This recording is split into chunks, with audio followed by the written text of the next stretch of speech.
Here we go. Cut the fix up with some Xbox babies, put the switch up. See me gearing up for war, don't get it mixed up. I come in peace, kid. I'm bringing commentary and the new releases. I put them hours in to get prepared now. We play on expert level, don't be scared now. I'ma destroy you when I'm forth, I can tear down. If you ain't tuned into the channel, keep your head down. Cut the fix up with some Xbox babies, put the switch up. See me gearing up for war, don't get it mixed up. I come in peace, kid. I'm bringing commentary and the new releases. I put them hours in to get prepared now. We play on expert level, don't be scared now. I'ma destroy you when I'm forth, I can tear down. If you ain't tuned into the channel, keep your head down.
Just in case you were I'm doing hand signals over here.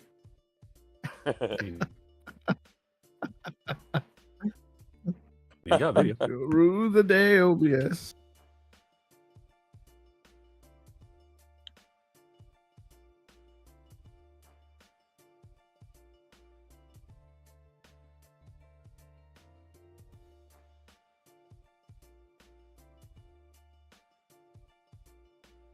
At least I didn't hear your intro, bro.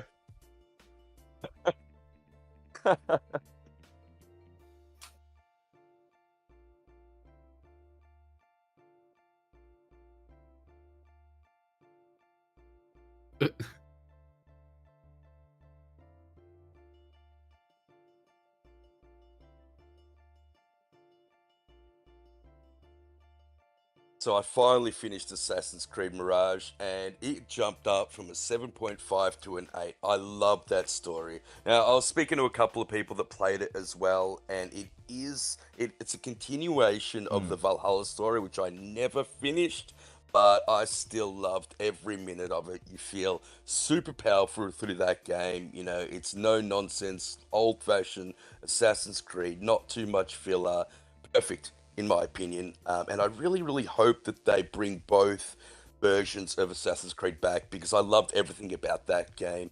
Played a little bit of the Call of Duty beta, and I love it. I think it's better than Modern Warfare 2, and I know that that's a little bit there's a bit of hesitation within the community about the feeling of the game, but I absolutely loved everything about it. I never played the old Call of Duty maps, so it's all fresh and new to me. Love it.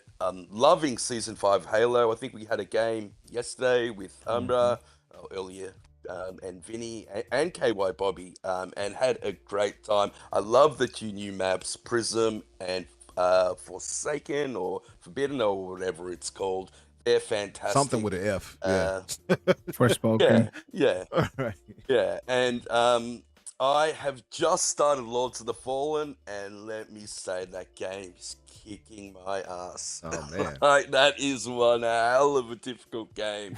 But I started with the Condemned because I'm an idiot. And I think I'm gonna go back and start again. But thank you for having me on the fix, brother. Oh, brother, thank you for joining us. It's always, it's always fun to chop it up with you in general. So, but Yeah, always. it's crazy hearing all the games you listed off though. Like I'm hearing it, I'm like, damn, like that is a lot. Like you listed like 4 or 5 games, and I know one of them was a beta with Modern Warfare 3, but still, like that's a lot of games.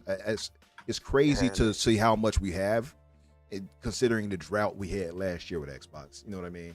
And I know We are blessed Yeah. right now. absolutely. We really are. And imagine how it's going to be going forward. You know what I mean? So, absolutely. But thank you for being here with us, brother. Vinny.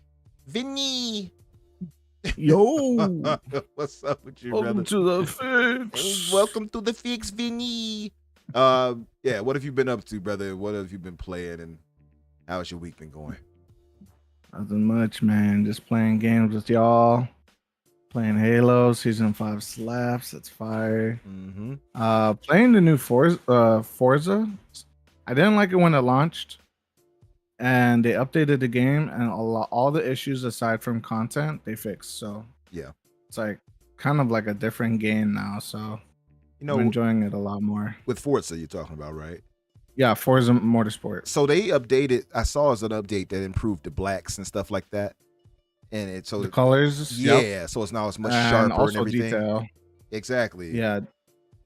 So- And they so- also fixed some of the tire wear and tire weather effects. So Okay, that's good. I have to get back on it. It's like every time this past week I've been kind of lethargic, and I was telling Pete and Risk the other day, like I've been trying to game and I've just been kind of out of it like lately. Unfortunately, I've been kind of like like I'll start the game up, but then I will be like, I don't really feel like playing anything. The only time I really got on was this past weekend where we all played Halo together.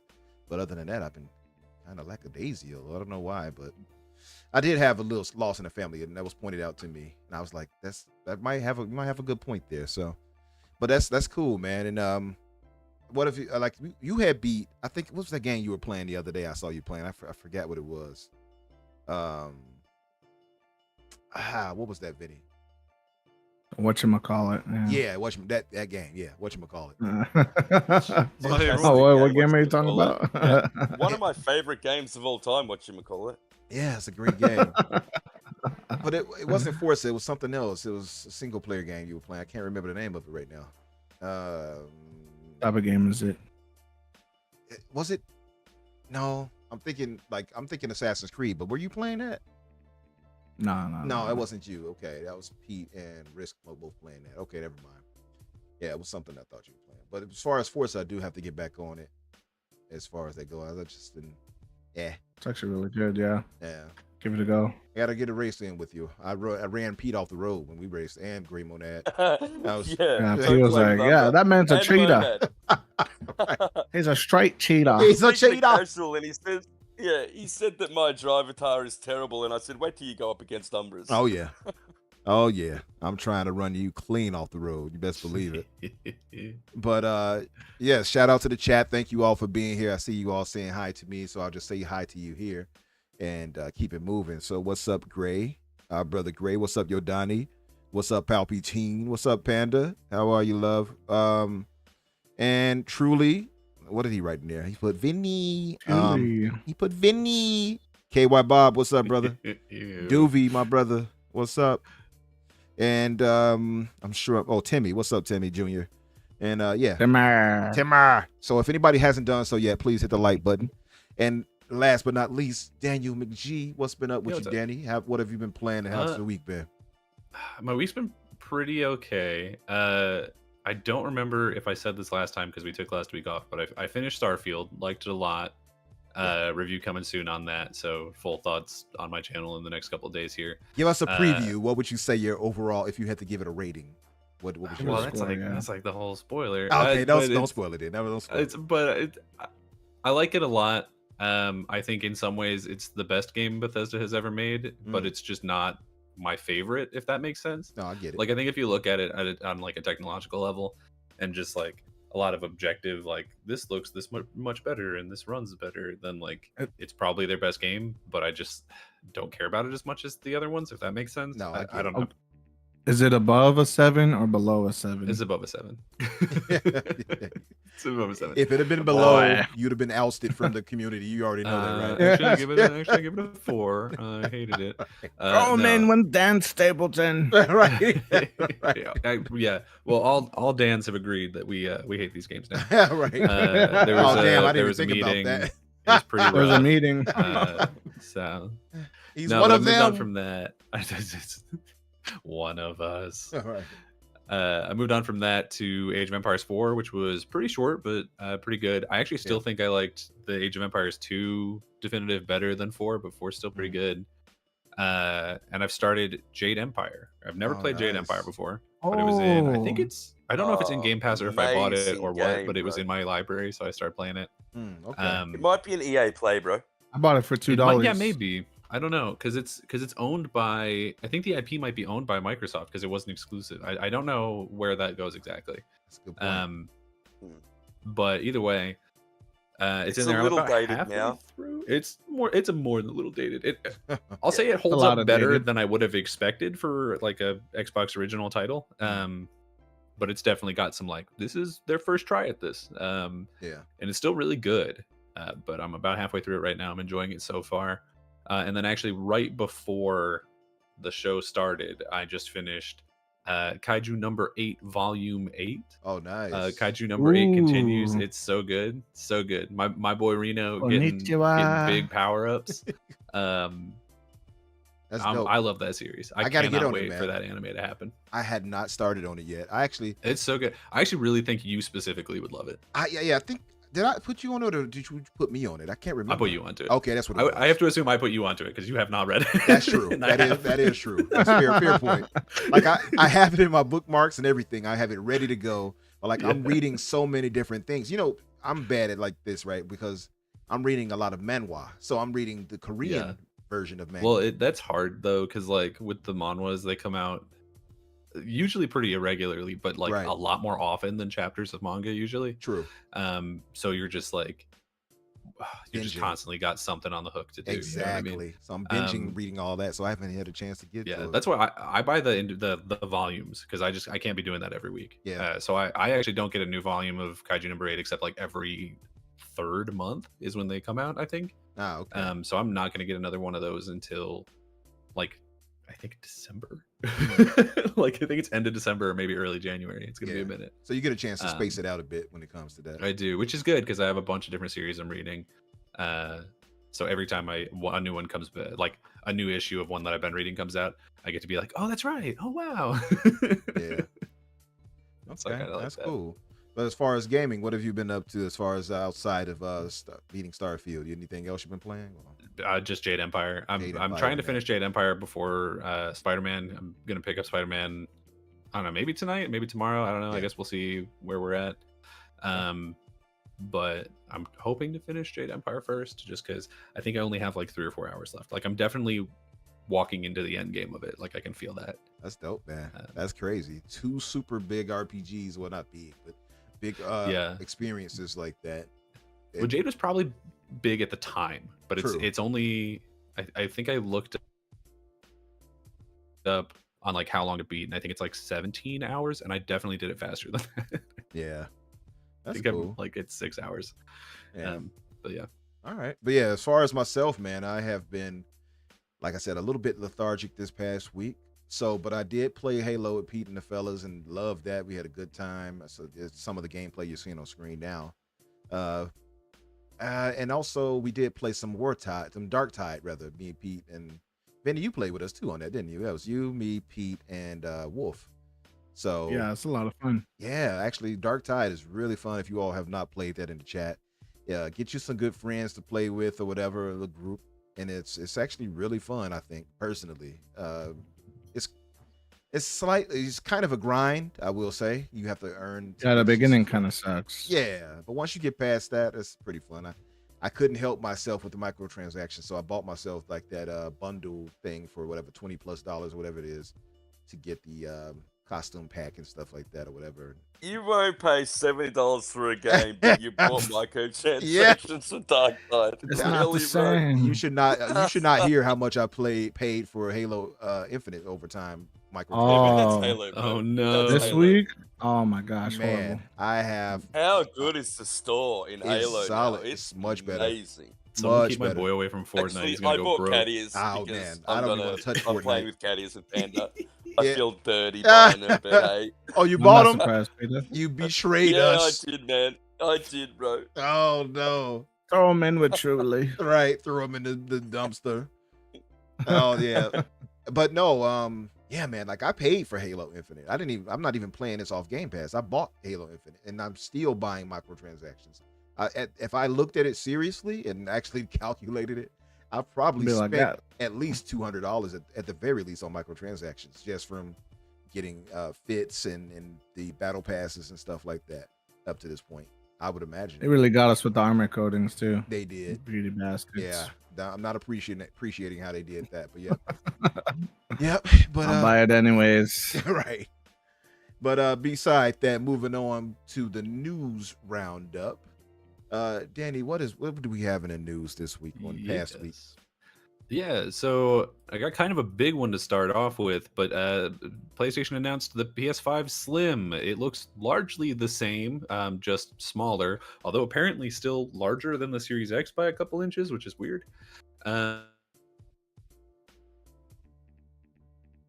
Its price is, again, mostly the same, except that the digital is $50 more than the previous digital, and the only real upgrade is that the storage has been improved to 1 terabyte. But don't worry, you can also buy a separate disk drive for $80 and the vertical stand that they decided to not put in the box for $30. Yay!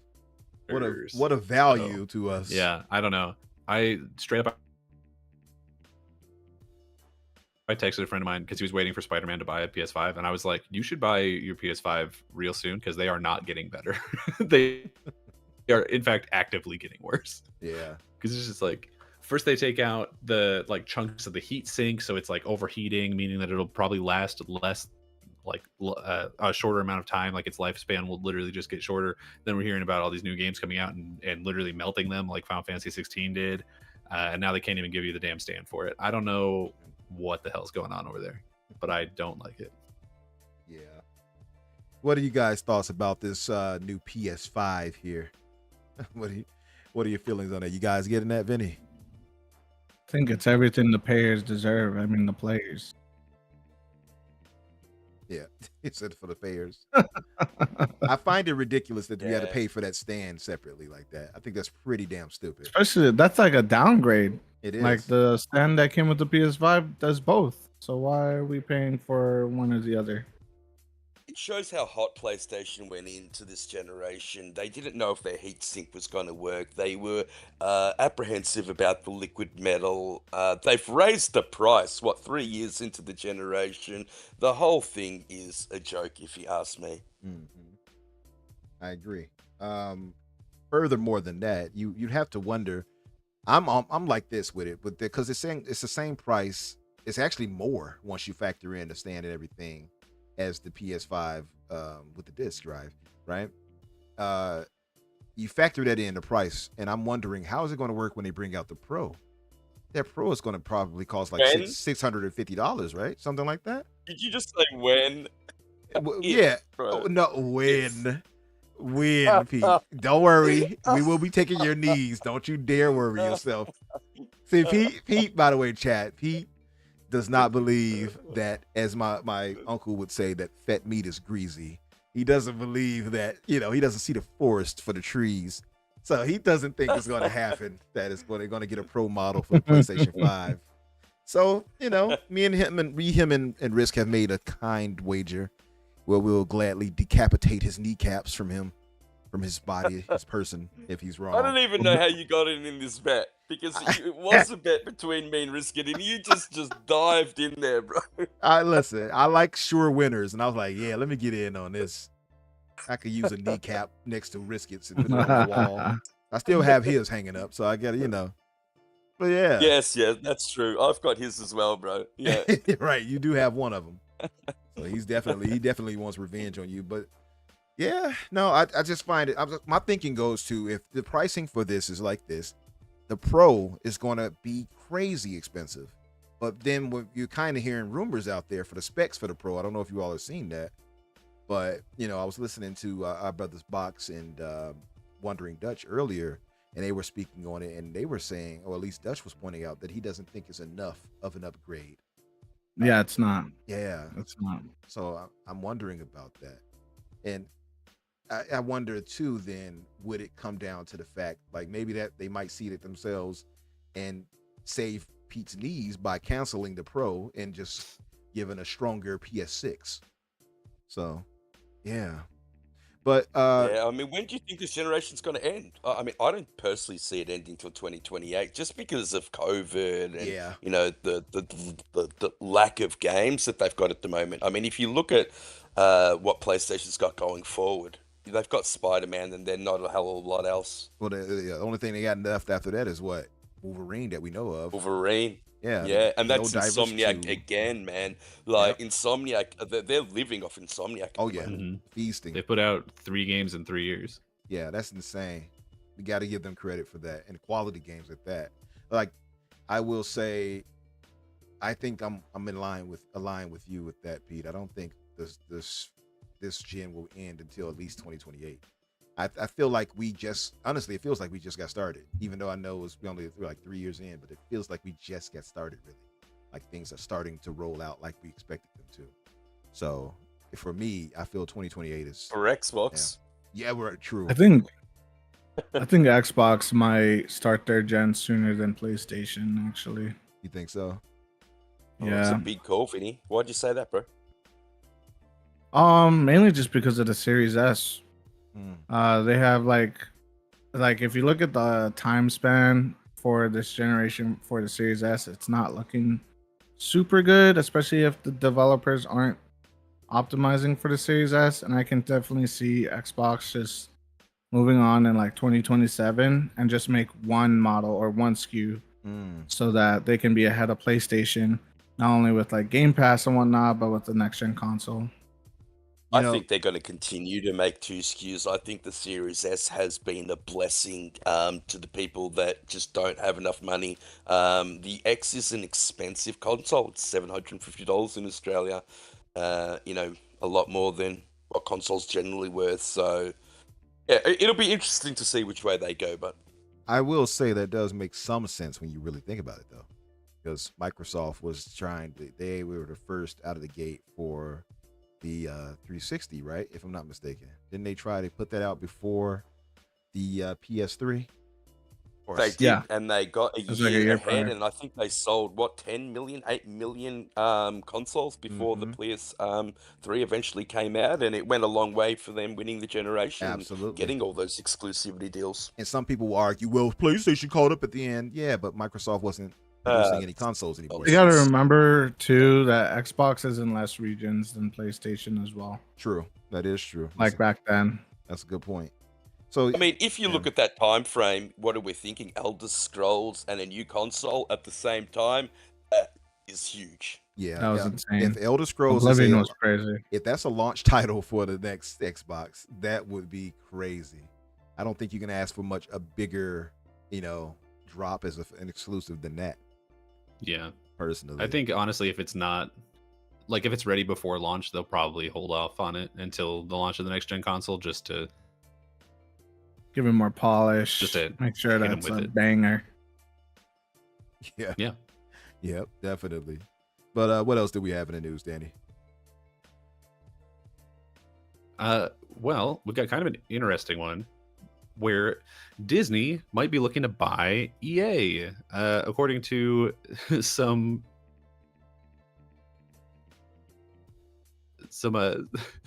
rumors, I guess. We've heard that execs want Zaslav to buy a big publisher, and they specifically named EA as they're looking to move into the space. It seems like Zaslav is mostly resistant to the idea, although people think that he is for the reason of wanting to be replaced soon. Apparently, he's looking to not be in charge of Disney and doesn't want to rock the boat before somebody else takes over.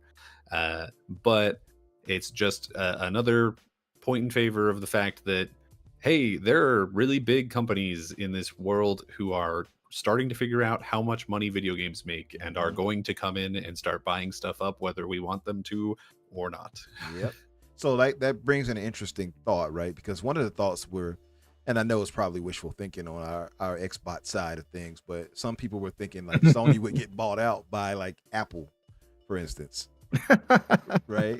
But imagine if Disney did that to like Nintendo or Sony.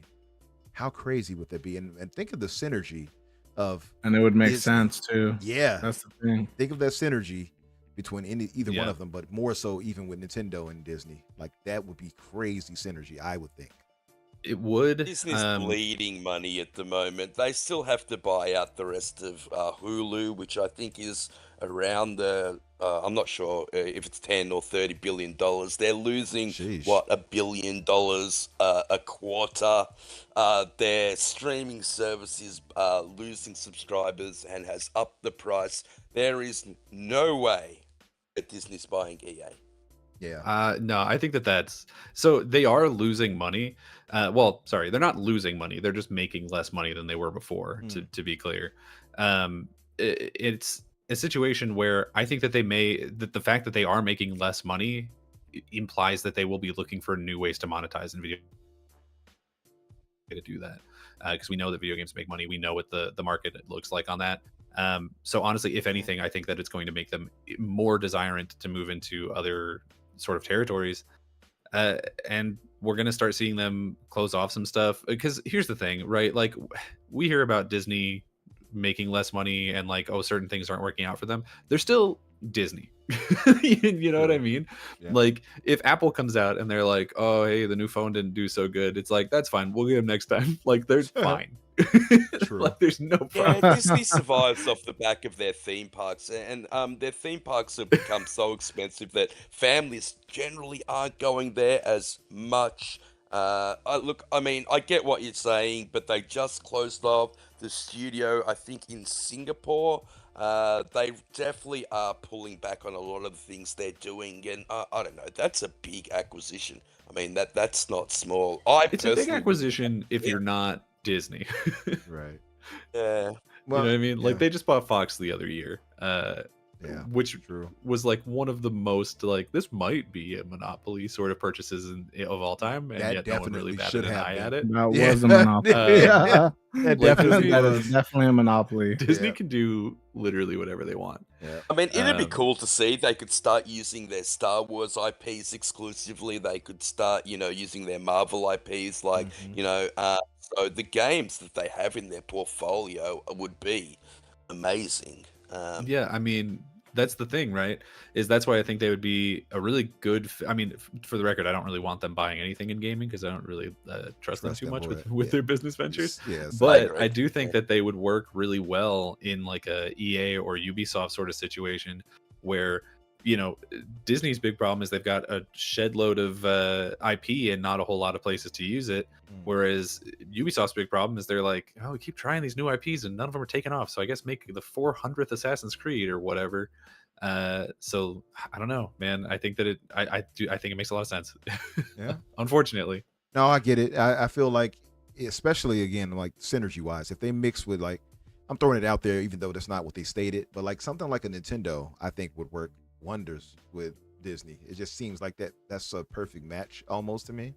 I guess just based off the games that Nintendo makes, family friendly type stuff. But Sony, I think if they actually did acquire, let's say, Sony, which Disney could, let's just be real, I think that would work out pretty well for them too, actually. And I can see that being something that, like, it'll be a crazy competitor for Microsoft, actually, as far as people complaining like, oh, monopolies. Like, if you were worried about the money that Microsoft had in their war chest, Disney going up against them owning Sony would be a direct competitor that our Who brothers would rejoice in, I would imagine. I mean, I realistically, honestly, go ahead. no, I mean, you're fine. But just realistically, in the next probably 10, 20 years, there's going to be a situation where the big three platform holders that we think of right now are either not going to be the only people in the space, or one of them will have been replaced in the space, either through purchase or just, bankruptcy or whatever. Just because everything is in such a heavy form of flux right now. Yeah. And I know it sounds crazy right now, but like back in the day, people wouldn't have been like, oh, well, yeah, no one's ever going to beat Atari. Right. Where's Sega going to go? Like, they would have never thought that, but So true. here we are, right? This too shall pass. That's true. I mean, fair point. I mean, some are, if we listen to our brother King David, he thinks Sony will be out of business. It won't be a PS6. So I think there will be a PS6, but I think it'll be the Apple PS6. Oh, the Apple 6. Yeah. Honestly, I can see Apple buying one of the big publishers, even Sony. Sony and It Apple. was Apple TV. They actually make a lot of sense together. Actually, both have terrible anti-consumer practices. But No, just movies. Yeah. But what else did we have in the news, Daddy? Here's a quick one real fast. I don't think anyone's really gonna have too much to say about this, but statistically, at least one person in the chat will care. Fallout, the video game franchise, is doing a crossover with Magic the Gathering? For some reason. Magic the Gathering and Fallout. 4 commander decks coming out. Yeah, there's 4 commander decks coming out, each one based on one of the Bethesda era Fallout games. So there's one called Scrappy Survivors that looks like it's loosely based on Fallout 3, and you've got Dogmeat as your commander for some reason. Then you've got Hail Caesar, which is the New Vegas one. And you've got Caesar, obviously. Mutant Menace is the Fallout 76 one, and for some reason they put the Mothman as your there we commander. go. I don't know what's going on here. And then Fallout 4, it has one called Science with an exclamation mark. And it looks like it's what's Your her name? son. The scientist lady who's in Piper? 3 and 4. No, the Asian woman. I 3 don't know. and 4. Yeah, she worked with Project Unity or whatever, with your dad in 3, and then she's like, I'm gonna go be in the sequel, bye. I forget her name right now. Dr. Lee, maybe? Something like that. That's right. But it's really funny. There's also like a whole booster set. Apparently they've been doing a ton of crossovers with like Star Wars and stuff. And I know that there's a Dungeons and Dragons themed set. So I guess this is not weird for Magic. I just thought it was funny to see because my friend was like, hey, you gonna get these? And I was like, no. No, I won't. So I didn't think anyone would have anything on that one, but yeah. In other news, Minecraft had an event, Minecraft Live 2023, and we got 2 major pieces of news out of it. I mean, there were some other things, but there's an armadillo in the game now. Do we really care about that? Oh, wow. No wonder they've sold over 300 million copies. Wow, I know. That's what I was gonna say. Yeah. So the number one story that came out of it is they just kind of like loosely announced that they had sold over 300 million copies, making it, I think, the most sold video game of all time. Crazy. Yeah, I think so. It's definitely up there. Yeah, I think it's second most, but it's beating the third by like 100 million or something. That's like what that. it was. Yeah, like that. Yeah. Well, wait, you're saying that it's the second most sold game of all time? Is that what you were saying? Yeah, that's what I heard. Yeah, I don't know what number second one most is. sold game of all time, but 100 million over. Oh, okay, I got you. Over whatever was in third. Yeah. And then the other big piece of news coming out of it is they're doing a Star Wars DLC called Path of the Jedi, which looks like it's like a full story mode type thing, which I didn't know Minecraft really did, but here we are. Yeah. Where amazing. You can make your own lightsaber, design your own droid. That's pretty dope. Looks like it's the full experience. Looks like a lot of fun. Yeah. Yeah, you know what's crazy? You all might not believe this, but I've never played Minecraft. Like at all? Like, you know what? Actually, one time, but I didn't really play it. Like a buddy of mine, my bandmate, his son was playing it, and he was like, "Oh, here's a controller. Play this with me." And I just held it while he was like, "This is how you do this." And he started floating in the air and started digging in the ground. I'm like, okay, that's if you consider that playing, I guess. But other than that, I didn't really play it. Gotcha. I do appreciate the creativity I've seen from the community, like the whole Hogwarts. What's the name of that castle in Hogwarts? Hogwarts, right? The castle's called Hogwarts. Yeah, they made that. Yeah, I'm like, wait a minute, what do they call that confounded castle? Yeah, Hogwarts. They made that, and I saw like Disney, something like with Disney World or something like that being created and other things. I'm like, these people are crazily talented. Like, people go real people hard in spend Minecraft. years on that stuff, bro. It's amazing. But you can do story mode if you want to actually, do the story, fight people, or you can just do creative mode where you can build amazing structures like that. Okay, yeah.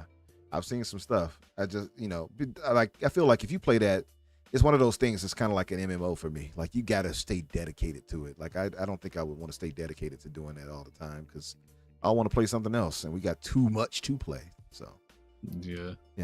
But before we go further, let me read Spartan661 super chat. Thank you, Spartan661, brother, for the donation. He gives us a $4.99 donation. He says, Xbox has the backing of Microsoft. Microsoft has the backing of consumers. Consumers have the backing of Xbox because they listen to what we may want. Yes, I agree with you, brother. Sometimes they often listen to us. They sometimes go. They often do nowadays. They went astray a few times, but I give them credit that like a lot of stuff, at least in the Xbox community, they pay attention to what we're talking about, and you'll hear them in interviews with Phil and whomever talking about stuff we've talked about and said that we want. So I'll give them credit there as far as that goes. Much more consumer aligned than I would say Sony is or Nintendo. They're good to their consumers and they're good to their employees. Like if there's a company, not that any company should own like everything, but if there's a company who's going to do all this consolidation, I'm glad it's them. Because it is this weird situation where like we're hearing out of one mouth, we're hearing people being like, oh, they're too big, they're getting too strong, and then out of the adjacent mouth, just like, oh, also they're literally the best place to work on the planet right now. Yeah, it's like, cool, sick, dude. Yeah, no, I agree. Like, I don't think you can ask for a much better place to work. Although I am wondering what's going to happen going forward once that with ABK employees. I will say that. But yeah, I do think we're probably going to see a couple people leaving, unfortunately. But what else did we have in the news? Well, speaking of having too much to play, IO Interactive is thanking Game Pass for higher than expected profits. Say what? That can't be true. Game Pass destroys profit. There's no way they could make money off. But our Hoove brothers told us that Game Pass is value destructive. This platform. My word. Right. But our Hoove brothers told us it's value destructive. You guys hear this, Pete and Vinny? What, like, it was blasphemous. Show us the source. Right. Just making it up. The source was them in their own financials. They reported that they were up 41% year on year, thanks to both Game Pass and talking about the MBT sales, but I actually thought that sales would be cannibalized by Game Pass, and it just doesn't seem to be the case, which, I mean, a win-win situation. And good on IO for coming out and actually making a public statement, because I think other developers have been a little bit reluctant to do that. I feel like I want to upset Sony. I feel like when you put a quality game on there, because I see you try hard. So Tryhard said it devalues certain games. I don't think that's the case. And he says not all. I don't think it devalues. Yeah, I don't think it devalues anything, right? I think like because we haven't seen any game that's been a quality release that we can point to and say, see, Game Pass caused that game not to sell well. Typically in their decent games, like you look at games like even indie, going to even to the indies, what's the name of that game? Liza P. Like Liza P. That's a great point. Liza P. Quality release, sold well, even though, and that's them still getting their bag over $1 million. Exactly, and still getting their bag from Microsoft at the end of the day. Most of them are on PlayStation. Right. Yeah, right.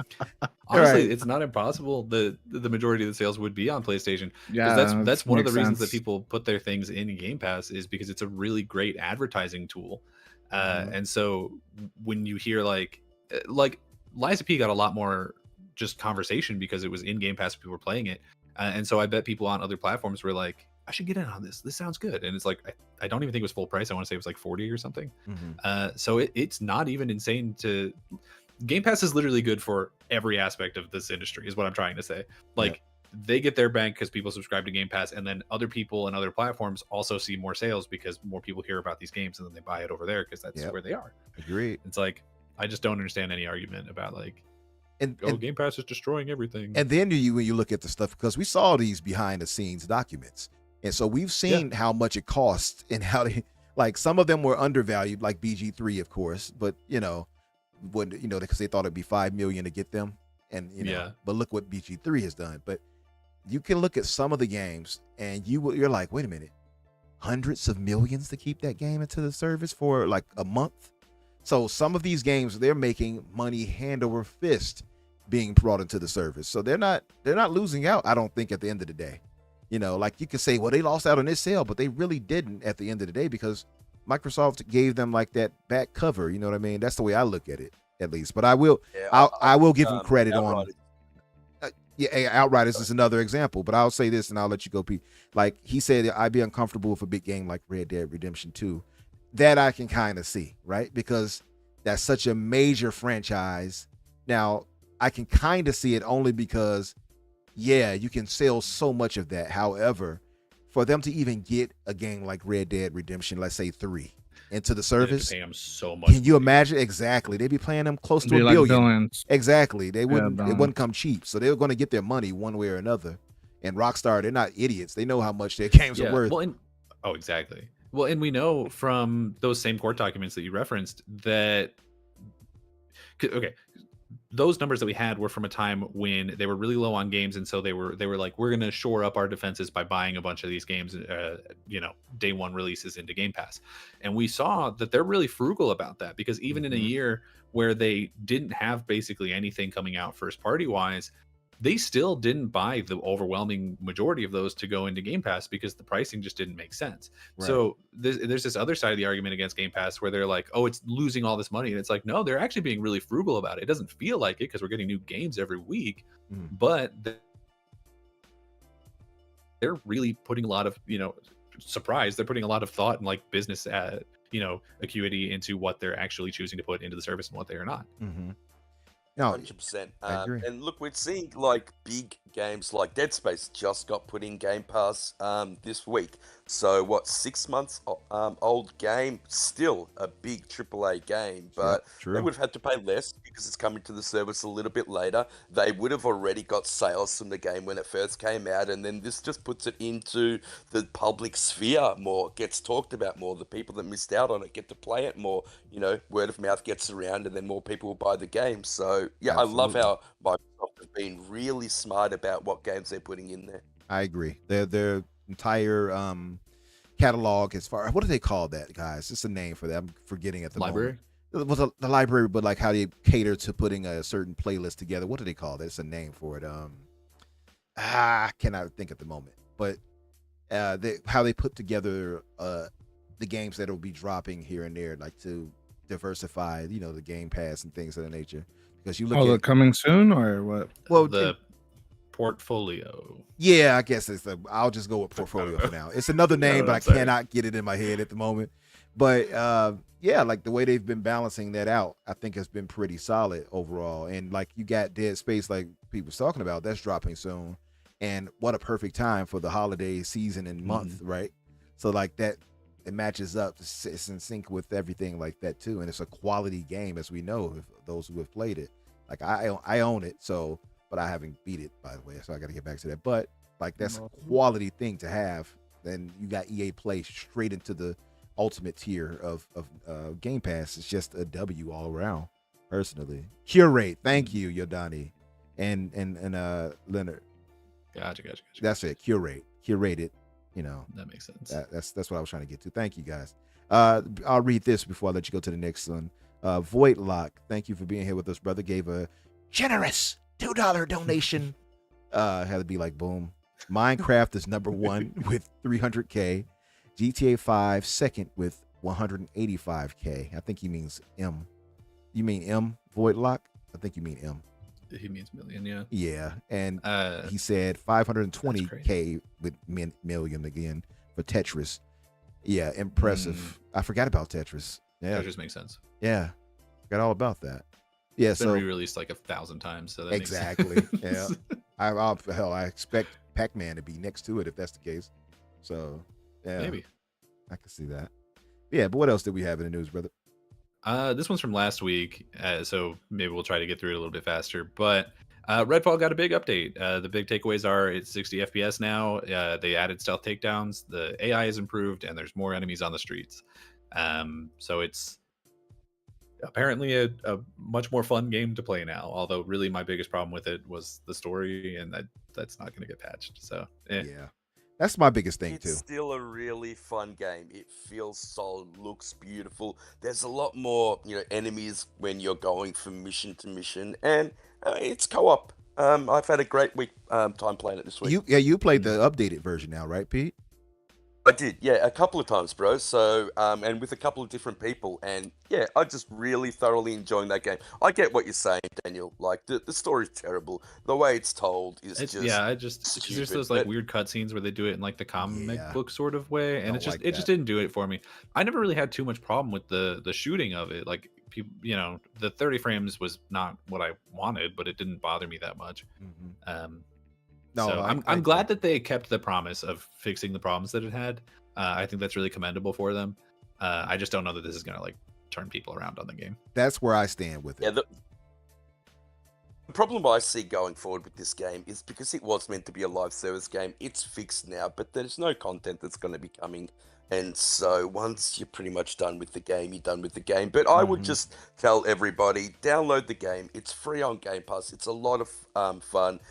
Grab 4 friends and just give it a go because it's much, much improved. I would say I agree. Give it a chance. I mean, now that they've improved it, I will give Xbox and just Microsoft credit in general as far as continuing to polish their games well past the point where anybody else would have left that game and dropped it by that point. Yeah. So kudos to them for sticking to it and for Arcane getting back on it and getting that out. I just look at it in hindsight. I really wish they would have just delayed it until now.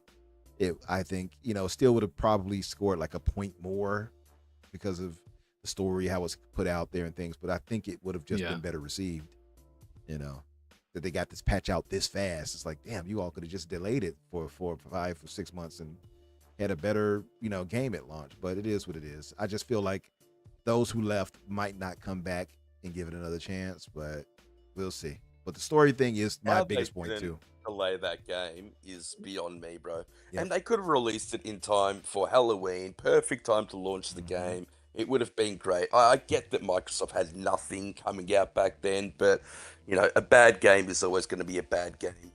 But I think the bones of this game were good. And if they just waited, released it like now, then I think people would have, had a lot more fun with the game. I agree. I do want to give it another chance and try to finish it. I do want to actually finish it. Even, I didn't hate it. Like I said, playing with like you guys, Pete, in a party is fun. It can be fun, but like playing it by yourself, I don't think I could do that. I would be bored to tears, I think. But now, I haven't even bothered with the story at all. So all I do is get the mission and go kill stuff in the meantime and do it with friends. And that's a lot of fun. Yeah. I think it's all perspective. If you look at it that way, I think you can probably just really enjoy it. And I know some people that's like that, like KJ, he's not the type that really looking to story. Truly, they just care to like play it, so I can see that. But what else do we have, Danny? Real quick. Go ahead. Sorry. I'm going to have to hop off and get on the KY Bob show. Yeah. So thank you, Vinny, for being here with us, brother. Vinny couldn't stay the whole time with us, chat. So show him some love. He will be on KY Bob's. What is KY Bob's podcast name? I keep forgetting the name of that thing. Game Set Live. Game Set Live. Thank you. I just call it the KY Bob show. It's way better. That's why I keep forgetting, because you all keep calling it that. I blame Bushido. That's exactly why I keep forgetting. Because the KY Bobby show. I'm like, what is that? So, but Vinny, Where can everybody find you, brother? And I will put you guys' information in the description later. I forgot to do it. But where can they find you? And I'll just say that for now. And where can they come and, I guess, enjoy you on a podcast in general on your regular day? All right, so you can find me on Twitter and Xbox, PlayStation at UsoVinny, same as it shows on Discord. And then you can find me on KY Bob Show or Game Set Live every Wednesday at 4 p.m. Pacific Standard Time. And that I think is like 7 Eastern, right? 7 Eastern, yeah. Yep. Okay. Yep. Well, Vinny, thank you for joining us, brother. Really, really appreciate it. And we'll talk later. Appreciate all you guys. Thank you for having me. No doubt. Later, Vinny. Vinny. There he goes. And Vinny stole so many of my kills yesterday on Halo. Yeah, I saw. Yeah, he did. I'm like, that's the trick right there that they do. They just wait. No, we had some fun. But what else do we have, Danny? Let's see here. Well, speaking of things doing better than I was told they could possibly do, Starfield is doing well. Apparently, it not only topped NPD in September, but it's one of the best-selling games of the year, despite the fact that it's on Game Pass. Isn't that something? How is this possible? How did this happen? How did this happen? Could you tell us, Pete? Like, didn't it tell us that? Amazing numbers. Yeah, but didn't they tell us that Starfield, it not being on PlayStation, it wouldn't do well, and all of a sudden it's the 6th? And the top I think 7 Panda put selling. in the chat that every single narrative the ponies come out with is just getting destroyed week after week, month after month, and it's just so funny to see because they're really not left with much else. Yeah, right. They've got Spider-Man coming Yeah. out, and they're not even talking about that game. So I true. think that says it all. Yeah, they're just toxic fools, and they make a complete fool of themselves. And look, Starfield deserved it. I'm so happy for Todd Howard, Pete Hines, the team at Bethesda. They put out a great game. Yes, there are certain aspects of that game that could have been better, but the size of that game, the scope of that game, the story that was told, all amazing to me. And I don't know how many hours I've got in. Too many. I haven't finished it yet. I took a little break from it, but yeah, that game's amazing. Yeah, no, I agree with you. I do want to get back to it because I have a few achievements I need to wrap up on it. But I am very happy to see its success. And I mean, I think we all knew it was going to move units, and personally, I did at least. I think it had a lot of hype behind it. And Microsoft, to their credit, absolutely. and maybe more to Bethesda's credit, they handled a lot of the marketing so really, really well. I'm going to give most of that to Bethesda because we don't typically see Microsoft advertise this well, personally. But yeah, kudos. Piss off, Steph. Kudos. What did he say? Kudos to. Pete's full of lies. Oh yeah, I mean he just told the truth. Truth teller Steph, that's what we call him. But no, yeah, seriously, like I'm very impressed with that, and I'm happy for them in general because it's a great game. My score ended at 8.5. I'm happy for any good game or great game to do well, and this also helps destroy that narrative. It did. Imagine this came out. Oh man, it would have fallen flat so bad. It would have. Yeah, roughly 2 year delay, really, because it's supposed to have come out in 2021, I think, right? Yeah, that's what it said on those court documents. Yeah. Yep. So kudos. So what did you rate it at the end, Umbra? 8.5. 8.5? Yeah. Yeah, I'm sitting on an 8.5 as well, bro. Yep. I think me, you, and Risk are aligned. Well, I think we all at an 8.5. I think Risk landed at that too. So yeah, and that's not to take. It's only a 0.5 difference. Screens. That and I didn't really bother understand me. why the size and scope of the game is massive. Like Skyrim's on one planet, Fallout's on one planet. There's literally thousands of planets that you can go. They did the whole AI, procedural generation thing. That's new for them. I think if you look at it, it was very successful. Yeah. The story was impactful for me. I don't want to give anything away in case people haven't played it, but I really didn't expect them to go in that direction. So there's so much to like about that game, that universe. I'm thinking they've got a third IP now, that they're going to have to rotate through. The only problem with that is it's going to take us so much longer to get Fallout and Elder Scrolls games in, but wow, they've got something special there. And that's the thing. Like they have enough studios where they can get these support studios to help get these things done faster. Yeah. I'm just interested in seeing how they're going to go about doing that, because we still have to get Fallout 5. We still have to get Elder Scrolls 6. We still have to get Perfect Dark. We'll have to get a sequel to Starfield eventually. Or we hope so, at least. So it's a lot, and these are crazy big RPG experiences right here. So we'll see how it goes going forward. And then that's just not even counting some of these other Xbox game studios that they got coming out, Clockwork Revolution and Avowed and things of that nature. So I'm interested in just seeing if Phil and team can stick that landing when it comes to using and utilizing all the devs they have at their disposal now. Yeah, but Danny, what else did we have in the news? I got 2 reviews here and then a handful of non-video game news. But the first one I got here is Mario Wonder reviews. They are predictably high scores. Ryan McCaffrey, for some reason, is the person who reviewed it over at IGN.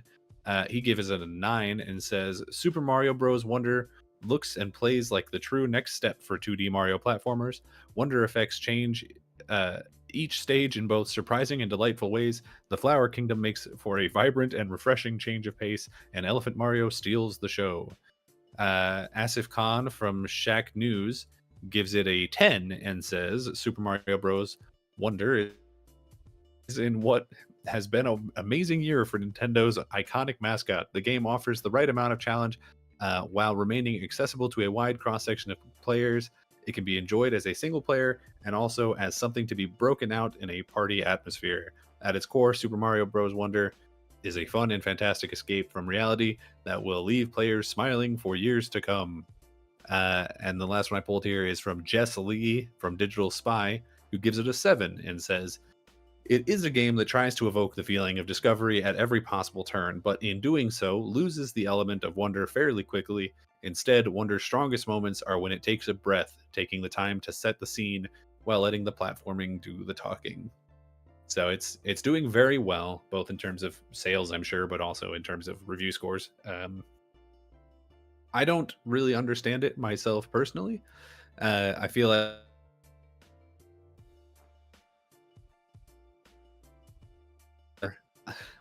like the Mario franchise,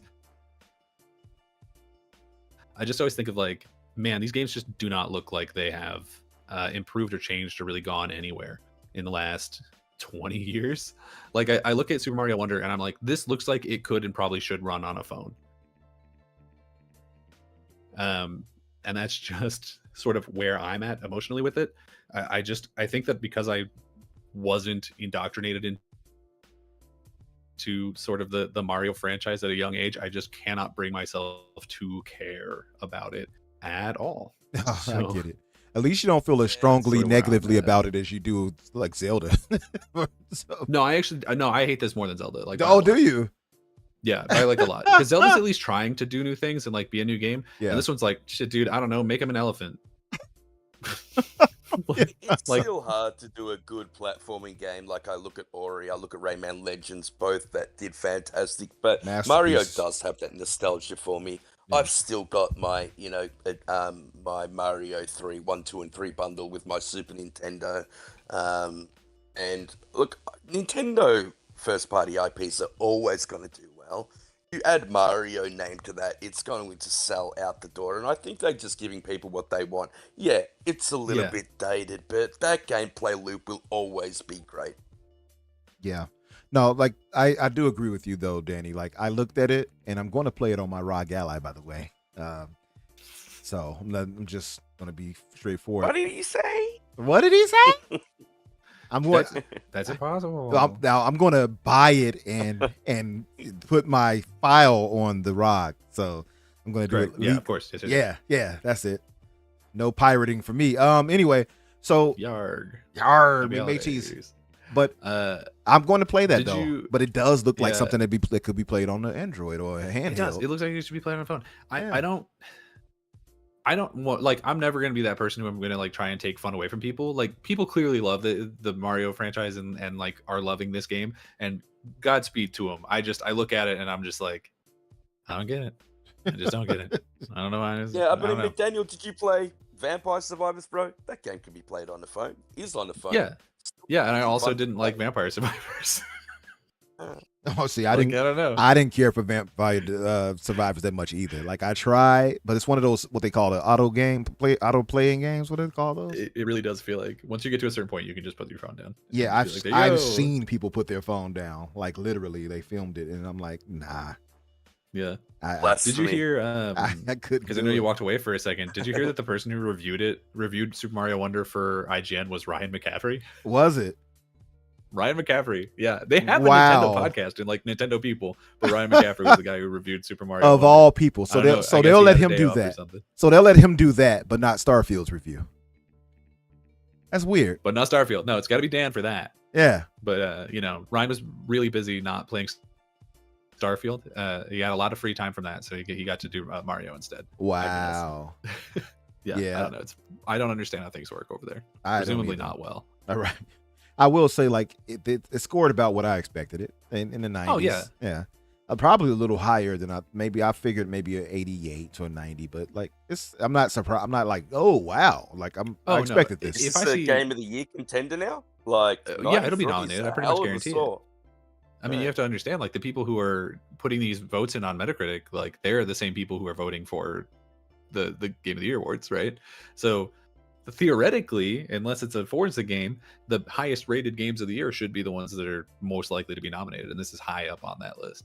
So yeah, I fully expect to see both Tears of the Kingdom and Mario Wonder in the 6 or however many they nominate for GOTY. You know, that's the crazy thing because I mean, we're gonna have to have that real discussion about what deserves to be there and what doesn't, as far as the GOTY. But like I still contend that Starfield deserves to be a contender, not necessarily win. But then you look at other games, and maybe I'm wrong because you got Hogwarts, you have people might say Resident Evil 4 because it's a remake and it's. I would say Resident Evil 4. I mean, it's a remake, so maybe that discounts it. That's what I'm wondering. But it's one of my favorite games of the year for sure. And a lot of people feel that I way. don't think it should be discounted for that. I don't really think so? don't. That Yeah. game is it's what a remaster should be. Mhm. It's amazingly done, and I loved every minute I was in that game.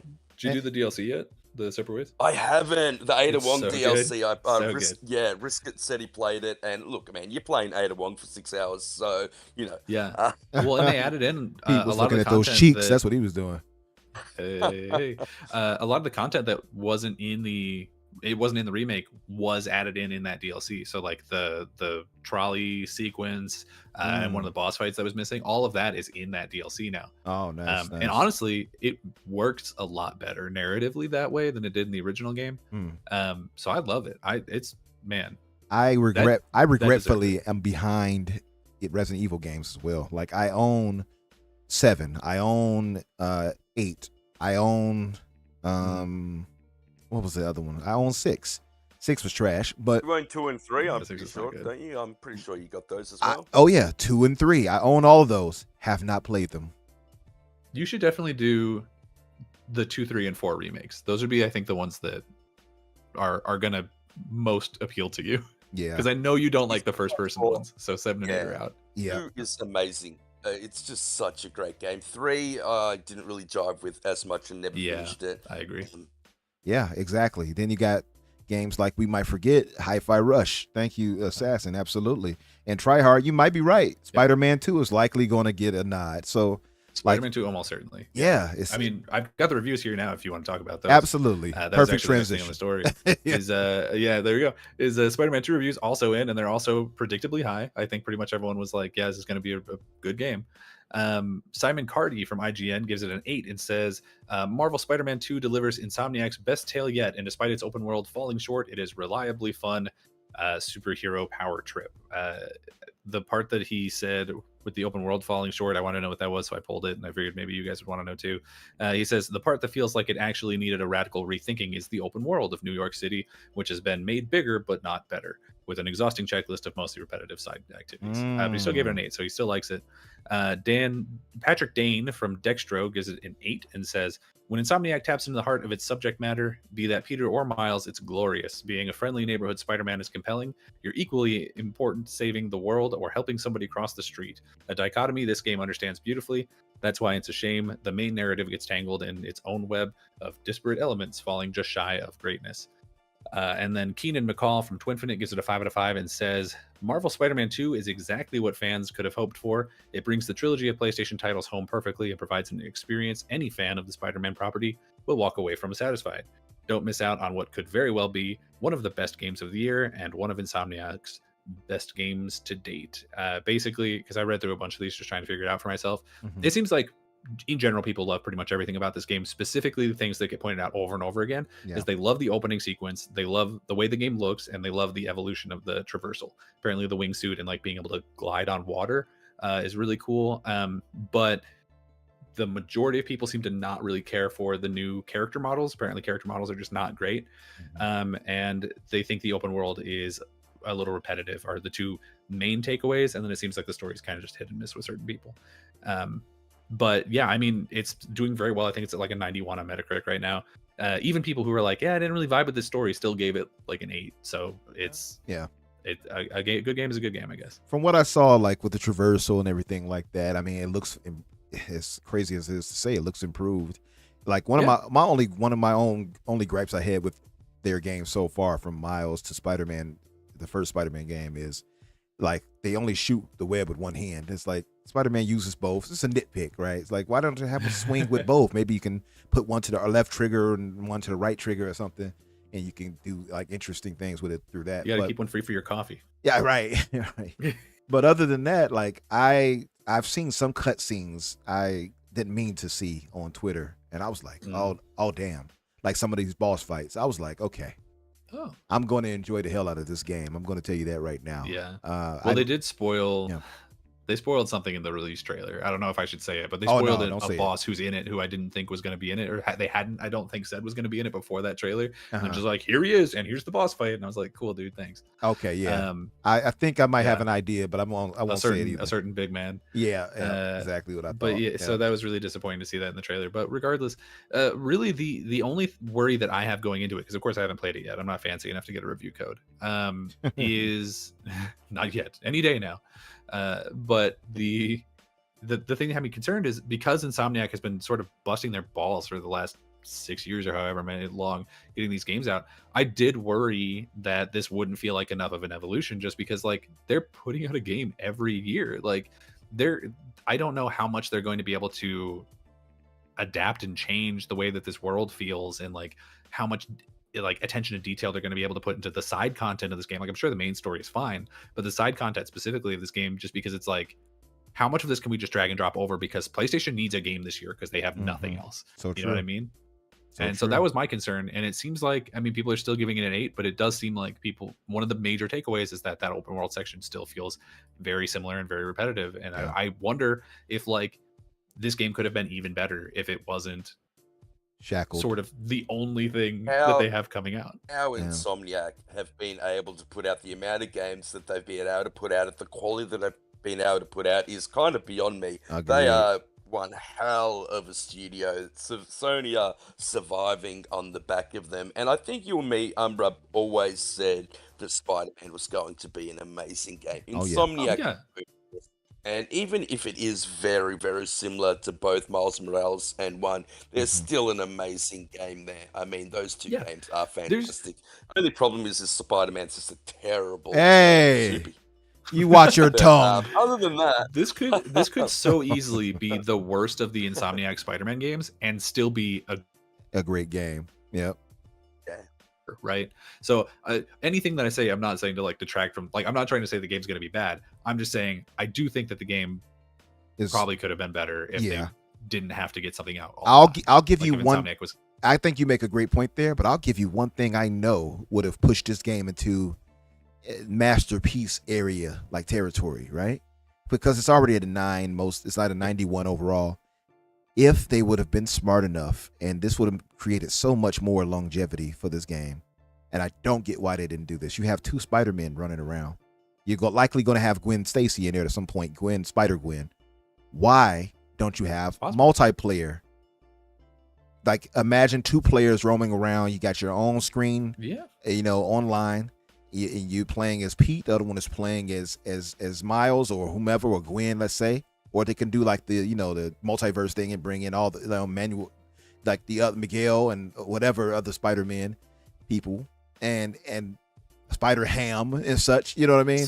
And you get to roam around. Like, wouldn't that have been dope to be able to do that? Untethered. It would have been great to play as Miles and Peter and have a friend jump in with you. But I think the reason why they didn't do it is because you would have had to have changed the core gameplay mechanics. It's not as simple as just adding another person in, I don't think. And I just don't think they had the time. Sony needed something. I think that Insomniac want to work on Wolverine now. And so although that would have been fantastic, I think that it would have changed the dynamic too much. And I'll just say one more thing. In Australia, it's like 9 o'clock in Western Australia, and there is a line out the front of GameSpot at the moment with people picking up Spider-Man. So that just shows you how popular this franchise is. The thing is, it's Spider-Man and Mario, is they're both launching tonight. Yeah.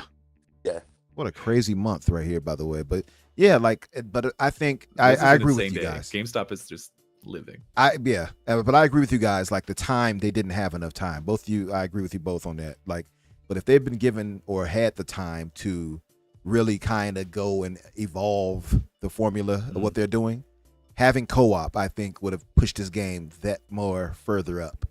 Like, right now, it's still the pinnacle of superhero games. And even if this scored better than Arkham City, no question.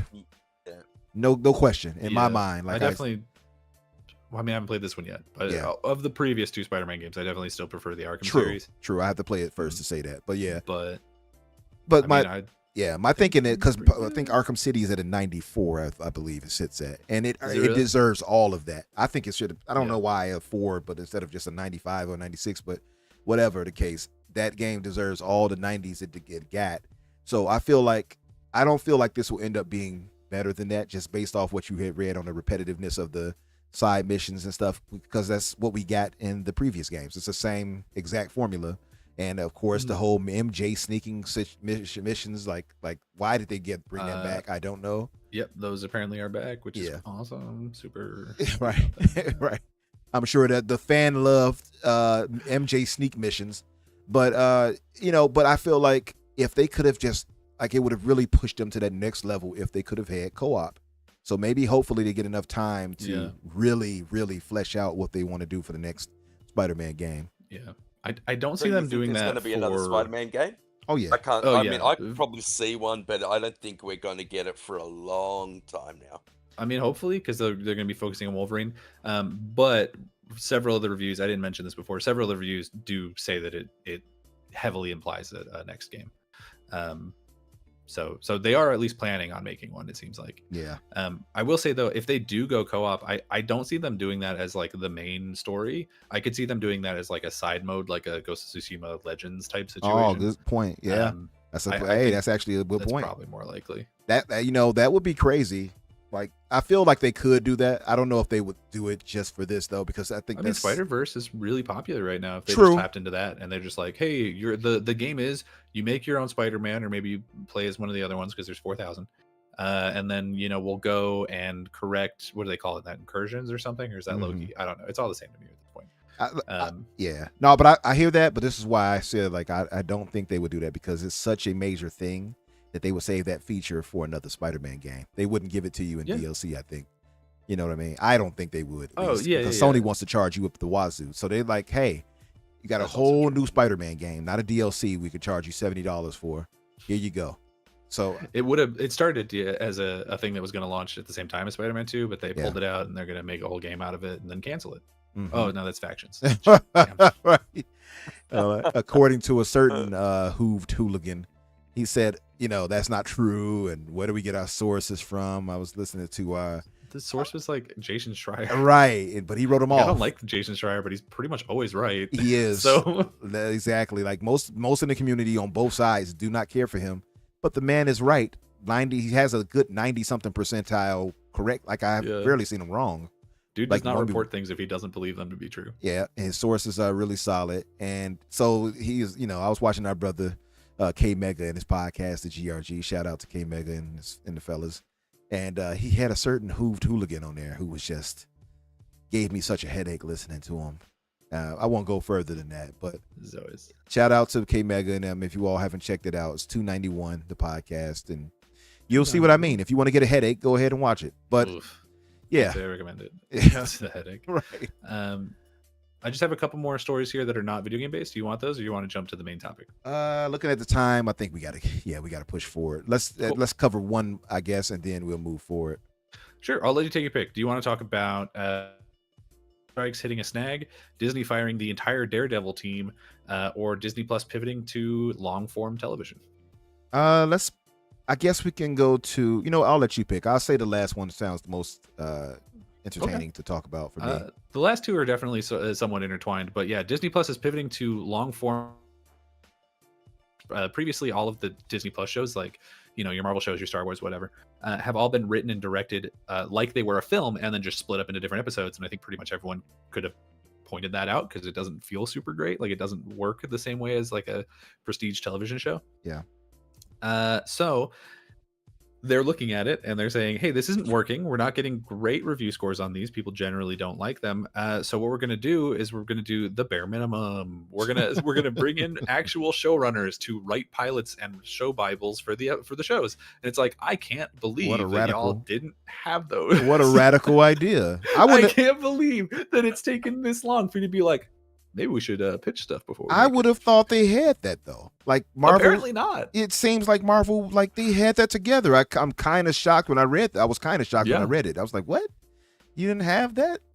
Yeah. Well, and the other aspect of this is that apparently one of the things that they got a lot of flack for, and I think rightfully so, is that a lot of their shows don't get sequels because they're not actually like kind of mini series, basically. They're called a limited series, and it's just an aspect of the greater MCU that's been separated off and is like, signed up. It's sort of like a what movie, if that makes sense. Yeah. Or well, not even like a what if. Like, it's in that same universe. Daniel, in all honesty, what made the first Marvel and the MCU fantastic is the story continued on. There was an overall story arc that just pushed people to watch the next movie. Even if you weren't interested in that superhero, you needed to watch the movie to get the overall story arc. I mean, and they could just explore that further with shows, getting people to, the Star Wars universe to, have an arc, the Marvel universe to have an arc. And I think that that's one of the things that isn't being successful. Well, and I think to a point that was sort of what they were trying to do, and they just never really succeeded in it. I think post Endgame, they've had a real problem just in general of sort of not leading into the next thing well enough, which is weird to say because every single thing feels like it's just trying so hard to be like, we're setting up these 6 things, and then those 6 things are going to set up 6 more things. But the problem is, back in the first like 3 phases, whenever there was a post-credit scene or whatever, it would be like, hey, this is for the next movie, or maybe 2 movies from now. And now it's like, hey, at the end of Eternals, we're going to introduce Star Fox. When's Star Fox going to show up? I don't know. I don't know. Exactly. Or they'll be like, here, we're going to introduce Blade. When's Blade going to show up? I don't know. We haven't even cast the guy yet. And it's like, who wanted Yang Zi or whatever his name is? I mean, these heroes don't really have the same impact as, Iron well, and they'll turn Man that around when they get the X-Men, the Fantastic Four back in there. That's true.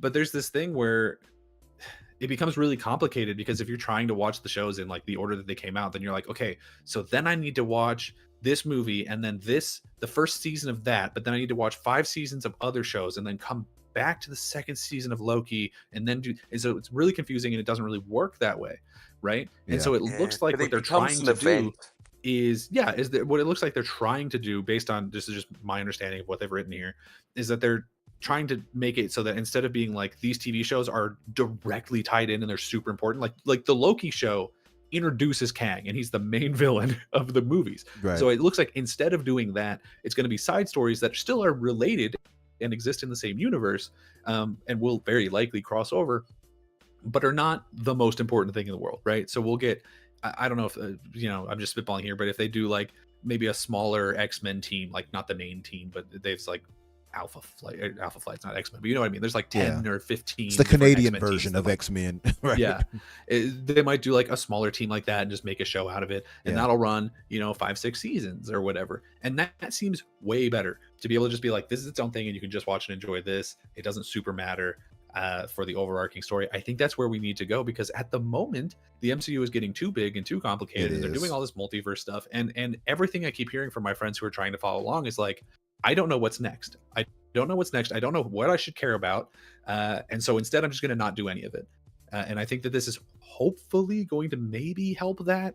I don't know. The MCU has just become really Convoluted. I think it's dead. I think it's dead. I don't think it's ever going to be where it was. That's the way I see it now. I think the story they told was, some of the best storytelling that I've seen, and the way that it was done was great, and how it ended at Endgame was magnificent. But I don't know.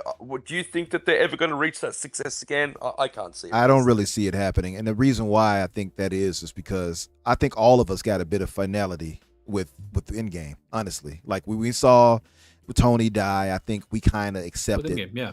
That was the end for us. Damn, bro. Right. Sorry for anyone, for the one person in the world who might not have seen Endgame by now. Didn't know that. Yeah. But yeah, like honestly, like I think like we all came to a sense of this is final when we got to Endgame, and it felt like it. It felt like that was enough. And it was a decade-long process as well. Perfectly done, in my opinion, in most cases. There were some slip-ups. I don't want to say perfectly done, but it was well done. Well, Captain Marvel definitely wasn't a slip-up. I did not like Captain Marvel at all. It wasn't great. But you had to watch it. Exactly, but it made $1 billion. It made way more than I thought it was going to make, and I was mad that I paid to go see it at the theater.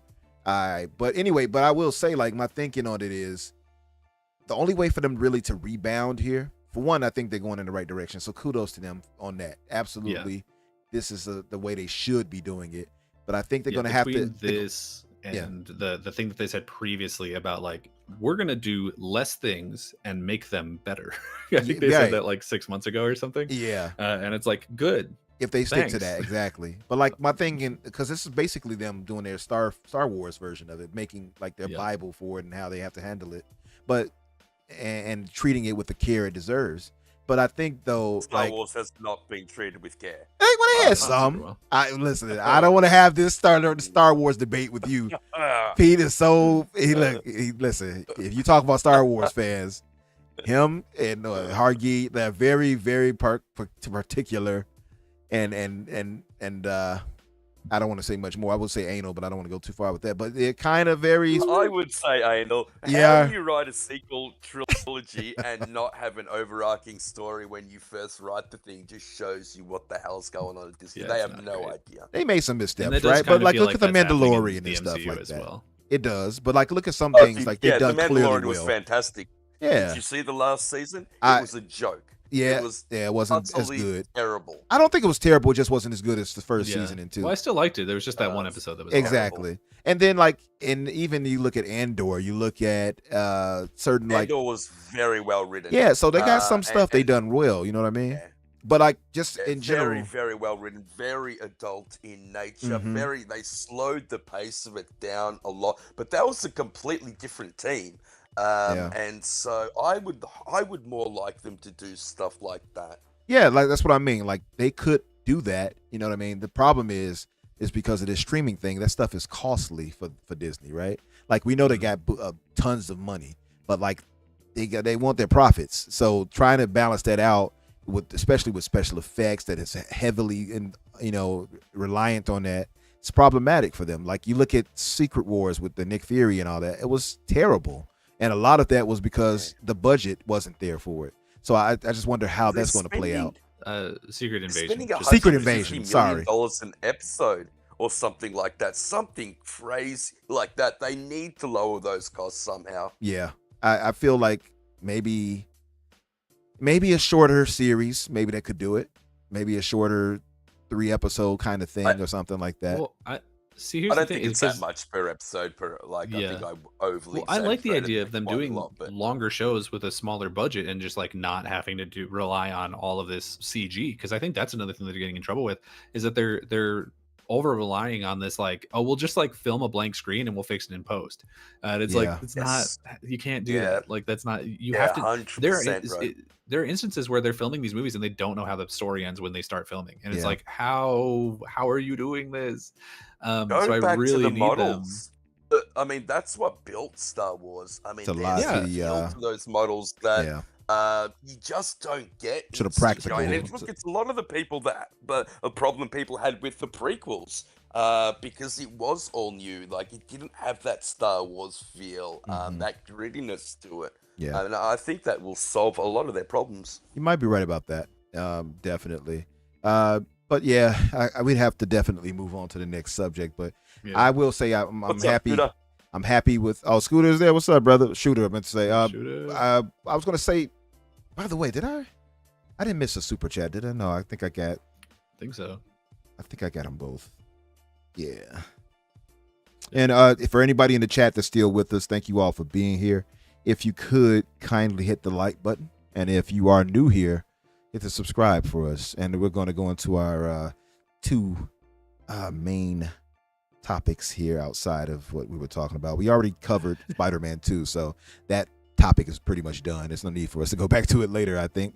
So sorry, was that a main topic? I didn't. it was, but it's perfectly fine. Apologize. I figured it would be part of the roundup, so that's fine with me. What else could we kind of do with that outside of So I think that was fine with that. So Activision Blizzard King. Now we all know about Microsoft acquiring the biggest gaming acquisition of all time. Actually, Microsoft's biggest acquisition ever. Anyway, period. Like, that's I crazy. didn't hear about this, bro. What happened? Yeah. Let me tell you, man. You'll be surprised. They spent nearly $70 billion, but That's for not much. not for them, I guess. And then they spent the better part of almost 2 years trying to go through regulators and everything to get it, get this acquisition popping. But crazy acquisition. It's finally over with. We didn't get a chance to report on this last week because we couldn't do the show last week. I had a death in the family, unfortunately, and I just needed a day at least to kind of fall back. And I think I'm still kind of dealing with that, right? To be fair and be honest with you guys. But so the crazy acquisition. And so we know the ramifications of this. We've been talking about this for, like I said, for almost 2 years. And so I don't want to go and drag it out into that. But what I will ask are a few questions to you fellas and to you, chat, and kind of get your thoughts on it too creatively. So first question I'll ask is, how do you all think this will impact Xbox and gaming as a whole? And I guess that I don't want it to sound too vague. So to simplify it, do you think this right here moves the needle for Xbox in a really significant way? Or, like, for instance, they're in third place, right? Largely considered that. But third place doesn't mean they're losing because they're making billions of dollars. Like, that's the funny part that's always lost in the translation when we talk about these console wars and nonsense that our Who brothers bring up and our bots argue back. They might be in third, but they're still winning. Like, there's no losers here between them, Nintendo, and Sony.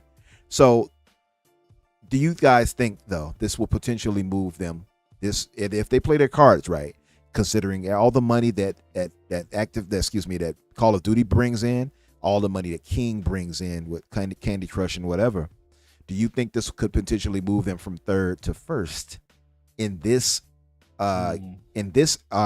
generation? I'll say in this generation, no. Or in terms of revenue? Let's say in terms of, I don't want to say market share because I don't think that's happening this generation.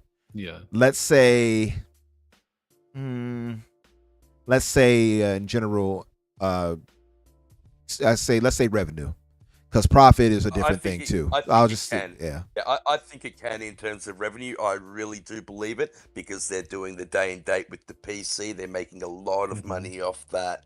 I know they're putting a lot of money back into Game Pass, and I think they're going to continue to do that. But once Call of Duty starts dropping, once they start making money off Candy Crush, Call of Duty Mobile, there's a lot of money on the floor there. So yeah, I could definitely see that, bro. Yeah. No, I think I kind of agree. What do you think? I think somebody looked at the numbers before and they were like, as it stands, like if we just looked at last year of Activision, of ABK's revenue and Microsoft and PlayStation, they would still be making less in terms of revenue than PlayStation. But we already know that currently without ABK, Xbox is making more in terms of profit than PlayStation. True. So I think depending on which of these metrics you look at, maybe it'll tell a different story. I don't know if they're going to be able to make ABK make more money in terms of like raw sales. We're really going to have to wait and see how this works out in terms of like Candy Crush and all the mobile stuff, I imagine is like, that's pretty much set, right? I don't think any Game Pass type stuff is going to affect that one way or the other. but we're gonna have to see how it balances out with the Call of Duty stuff going into Game Pass. I assume my thoughts would be that it would end up making them more money than the sales alone, because we've already seen that like Game Pass makes more money than first party sales by themselves. So I don't know why it would be different for Call of Duty. I don't know how much more is the question. Is like, this is a great business model for them. It's clearly been working for them. We've been seeing all of their numbers basically universally go up in terms of revenue. And we know that this is going to be a situation where it's going to be like what we were talking about with Liza P and whatever, where it's going to be cheaper to play Xbox, but they're still going to be able to buy it on PlayStation. And so is it going to be a situation where it's like more people are playing Call of Duty than ever, and so more people on other platforms are buying it? I don't know. There's a lot of really interesting the Phil stuff coming Spencer from this. interview.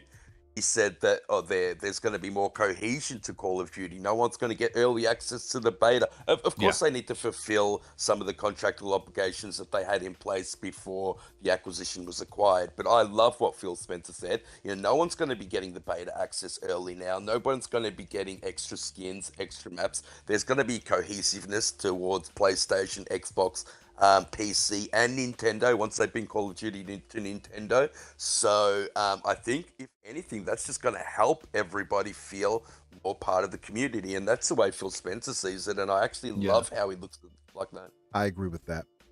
We saw his interview, which we will definitely touch on after this, and one of the things, Phil, as much unnecessary hate that some of our Hoof brothers try to force on him, Phil's a liar and all this other stuff. They're trying to generate hate for the guy, but it's hard to hate on somebody who's pretty genuine.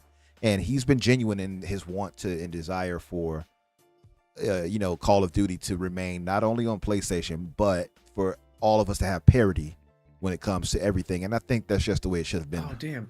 You know, I forgot. What's that?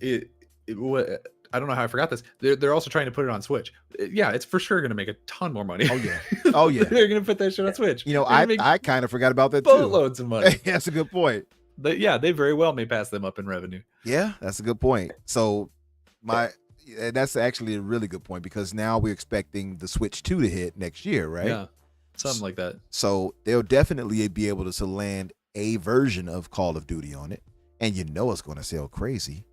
That's going to be a feat. Getting Call of Duty on the Switch 2 on that hardware is not going to be an easy task. I mean, I don't care what anybody says. I think it's possible, but it's not going to be easy. Yeah, I think they'll probably work their way up to it. I think that there's a high, because they haven't had it on there in like a decade or something. I think that they'll start with older ones and be like, can we get this over there and get the service working? What's the audience look like over here? Right. And then like continue to work it like that. They already made a contractual obligation that they have to put it on put it on Nintendo for the next 10 years. So they're going to have to find a way to do it regardless. But I do think that they're going to start with some of the older ones. No, I think you make a good point there. Maybe start out. What do you think would be a cutoff? Like, do you guys think they would go as far back as like Modern, like Warfare 2, not Warfare 2, but Call of Duty 2? Because that's like 360 era. Yeah, I don't know. The last one I know for sure was on a Nintendo platform was World at War. So I don't know what past there was already on Nintendo. So they. I don't know if they'll go very far back at all. I think that they might do Modern Warfare 2, Modern Warfare 3, and that's about. Oh yeah, they did a trilogy. It's gonna be. Yeah, it's gonna be so hard to get it on the platform as it stands. So I mean that would be my recommendation. I don't want them to overextend themselves. I mean, they don't have a Nintendo team in place at Activision at the moment, and although they've got a hell of a lot of developers, Activision pretty much runs as a well-oiled machine at the moment. I don't know how much you want to change that. Mm-hmm. No, I agree. Well, we know that they are going to change certain things. Like, I mean, obviously culturally, but also in the interview that I think Umbra is about to play, Phil does specifically point out, like, hey, if these teams want to work on other things, we're going to try and let them do that, like, as much as we can. I love that. Yeah. So I do think that we're going to see a situation where maybe Call of Duty out every year. I know that some people are saying that they think it will continue to be exactly how it was. I don't see that happening, just because even before the deal was announced, we already heard ABK talking about how, like, it just makes more sense for them financially to make one game and then support it for longer. Well, the synergy with the UI is what they're pushing towards. So I played the Modern Warfare 3 beta recently, and I just loaded up Modern Warfare 2 to access that beta. And I think going forward, they're going to do a lot of that stuff, which is going to make it easier to implement, new content. But yeah, look, I do get worried. I don't want too many changes too quick. I want them to be integrated a lot slower. I don't want a Redfall situation. I mean, like I said, Yeah. Skyrim got delayed a year, but that was, to the benefit of the game. And I think Microsoft played a hand in that. But yeah, I just want them to take their time and do it Yeah. right. I don't think that we're going to have a Redfall situation coming out from the Activision deal, if I had to guess, just because it seems like, again, looking from the outside, it seems like a lot of the people have just been stuck on making Call of Duty for a really long time. And so basically any like new IPs that are going to come out are going to be starting now. Like we've heard rumors that Treyarch, I think it was, or whoever is working on a different RPG and has been for a while. Right. But if that was something that Activision was already prepared to greenlight, then I don't think we need to worry about that, because Activision did not greenlight anything that they didn't think would make $1 billion. That's true. So I don't necessarily think we need to worry about that quite yet. And it'll be years before anything that gets greenlit specifically by Microsoft hits shelves. So, and that Phil touched on it too, about going out to talk with the team and see what they want to do as far as that goes. So I think it's just an exciting time, just going off the potential of what we can get. But yeah, like the great point you made that I kind of forgot about too, Danny, is that these games are going to be coming to, at least COD is going to be coming to Nintendo. So that's a bunch of revenue from PlayStation, Nintendo, Xbox, and PC. It's insane. And I have to imagine their end game goal obviously is to get Game Pass on those other devices too. Now, I know Sony's going to fight tooth and nail not to let that happen, but that's what it's going toward, Yeah, I don't know, because I think it's one of those situations where it's gonna be like, oh, we can put this on PlayStation. What if we don't give them everything? Like, I think if Right. Game Pass goes onto PlayStation, I think that it would be like a sort of neutered version. Yeah. I don't know. It's for some reason I just can't feel that happening. It could, but I just don't see that happening. Never going to happen. Yeah, it's one of these things where I think the way it's going to go is, right now, anything that they want to keep on PlayStation is also going to go to Switch, because they don't.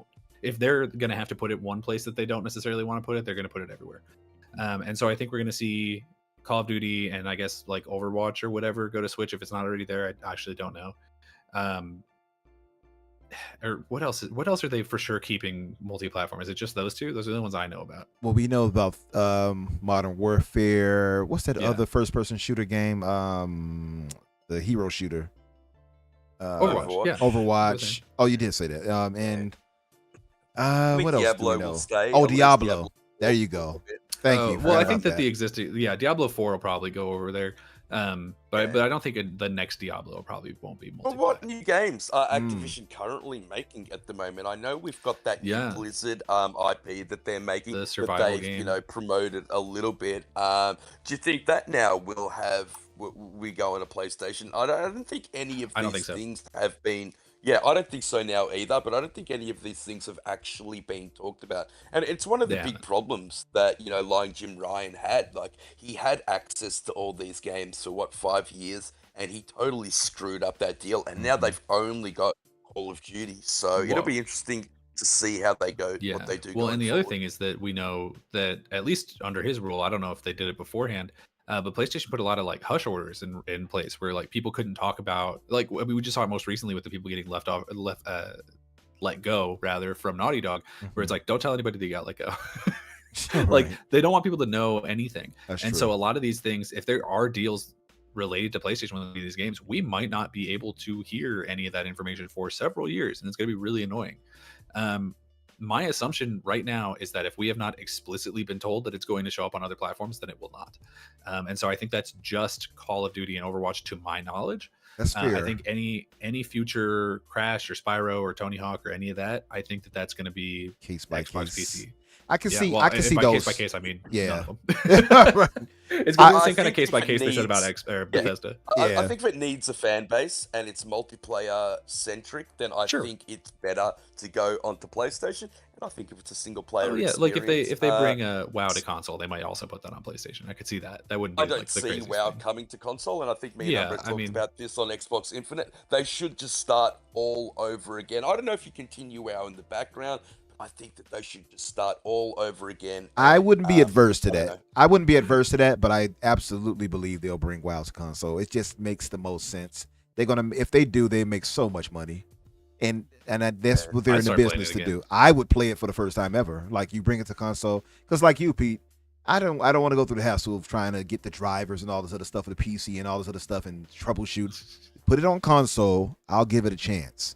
And I think if they update it reasonably and like, you know, visually and everything, because it's outdated as Yeah. hell. It's an old engine and they're using for that thing. Oh well, no, I mean they've updated WoW a bunch of times throughout the years. I think the first big update came with Lich King, and then there's another huge one at Cataclysm. That's why they had to blow up half the map, is because they Now- wanted to remake it. Now my buddy told me about that. Kaz told me about Yeah. that, but it's still like essentially like it's not visually updated, right? What I mean by that is No, it's not it's been not updated since the first little while. not to today's standards. What I'm trying to say, Maybe. I'm using the wrong wording, but what I want it to look as pretty as it can look, right? And I think what we have now, it still looks like outdated visually, going by today's standards of visual in games. That's what I would say. Like it's a big MMO. You look at I other. see what you're saying. Yeah, I will say Dragonflight is equal to, if not more attractive than any other MMO that I've seen. It's definitely more attractive than like the newest SWTOR update and the new Final Fantasy 14. yeah. It is more of like I agree with what you're saying. Like there's definitely some more updating that they could do to get it to be like a proper, like really big showcase game. But I think in terms of an MMO, I think it's fine. Like honestly. Yeah. Like I haven't played it, so I can't judge it. I would just say, like when I see it, I'm like not. I don't feel the need to play it. I feel like, it seems really That's old fair. looking to me. But regardless of Not that, only that, I have no idea what's going on with the story. It's become so convoluted. It's been going for 20 years. I would be Yeah. lost. So that's why I think they need to start fresh. That's and I just don't know fair. how you do that, because you've got this fan base that is so incredibly dedicated. Yeah, to you this can't game shut and down have been WoW. playing it for, literally decades. And so I think that's going to be a really interesting conversation that's going to need to have. it could Well, and I think they that's could why do they- that too. But like that goes into the conversation. What I said, they could have spinoffs, Been right? doing- I think that's why they've been doing the classic servers. Yeah, The they're classic. definitely spin-offs. I think they should definitely do more things in Warcraft that don't exist don't exist within the MMO itself. I think it's Absolutely. ridiculous that they've gone this long without doing that. It's crazy big lore there too, right? So it's like it's right. Oh, so for much. that. Yeah. Yeah, there's crazy stuff. Like I used to have a friend of mine, Michael Humphreys. I worked with him at the movie theater, Mhm. and he knew all that shit. Like he read the books. He was crazy. I never knew lore of whatever expansion I was playing at the time, and I was like, cool, that's great. Who's this guy? No idea. What's with these dragon aspects? No idea. Don't care. Not important. But I do think, to your point, the like feeling lost in the story, I don't think that's definitely not a new thing, and it's definitely a problem.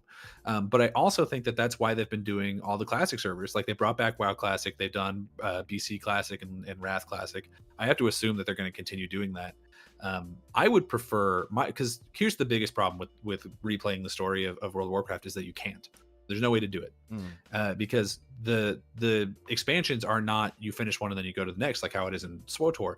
It's a situation where they affect the world, and whenever you jump into the world, that's what you're playing, right? You can play some of the old content, like you can go back and do the raids and stuff, Right. but the story has happened. Like you go to Stormwind, if you start a new character right now and go to Stormwind, you're looking at like the second or third king of Stormwind, right? So like a lot has happened in Wait, this so- World of Warcraft. So you're saying that like Characters have died and changed all over the place. There's so like- they've there's actually been, like, literally changed real characters in that world that you. Oh yeah, there's been like 5 or 6 different people in charge of the Horde. Like Thrall was in charge of it at one point, Wow. and then there was Sourfang, and then Vol'jin, and then what's her dick, the Banshee Queen, and she's gone. And I think I don't know This who's is what in I charge mean, of it Umbra. now. I don't know There's any of these. all kinds of Yeah, stuff. I see what Like, Pete it's means for a- sure now. Yeah, no, there's a lot of lore in these games, baby.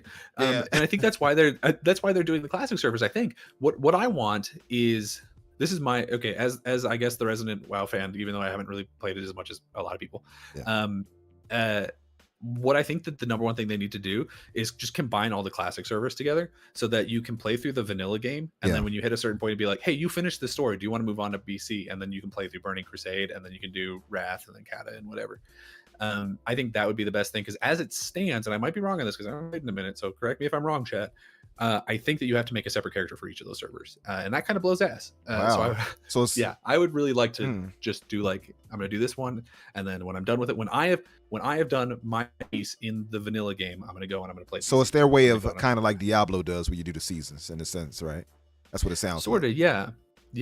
It's, you know, that's what I would like. Yeah, that is interesting, and I do get your point, Pete. Now that I'm hearing that, yeah, that's a lot. That's too much. That's too much to try to play through and be like, and you missed out on so much. There are locations that no longer exist. Really? Like, yeah. So at the beginning of, was it Legion or was it the one after that? The starting location where you played when you started a night elf character, it was this like big tree. That tree was burned down.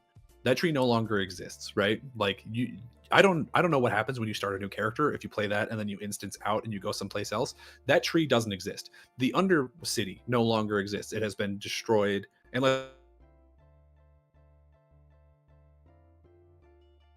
by the Alliance in the Big War. It's actually part of one of the best cinematic trailers that that game has ever had.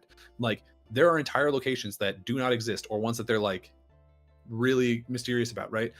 Like Pandaria just like showed up one day, or like, you know, the Northrend is all the way like there's so much.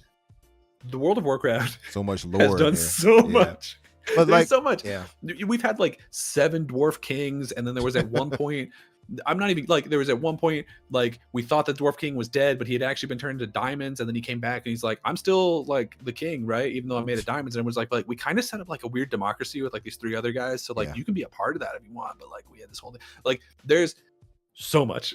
Yeah, there's so much. My thinking on it then is I agree with Pete now for sure, and but like my thing too would be, even if like WoW to me, the way I envision it, at least, I always look at the pinnacle for me in my head, which is something like an Elder Scrolls or The Witcher.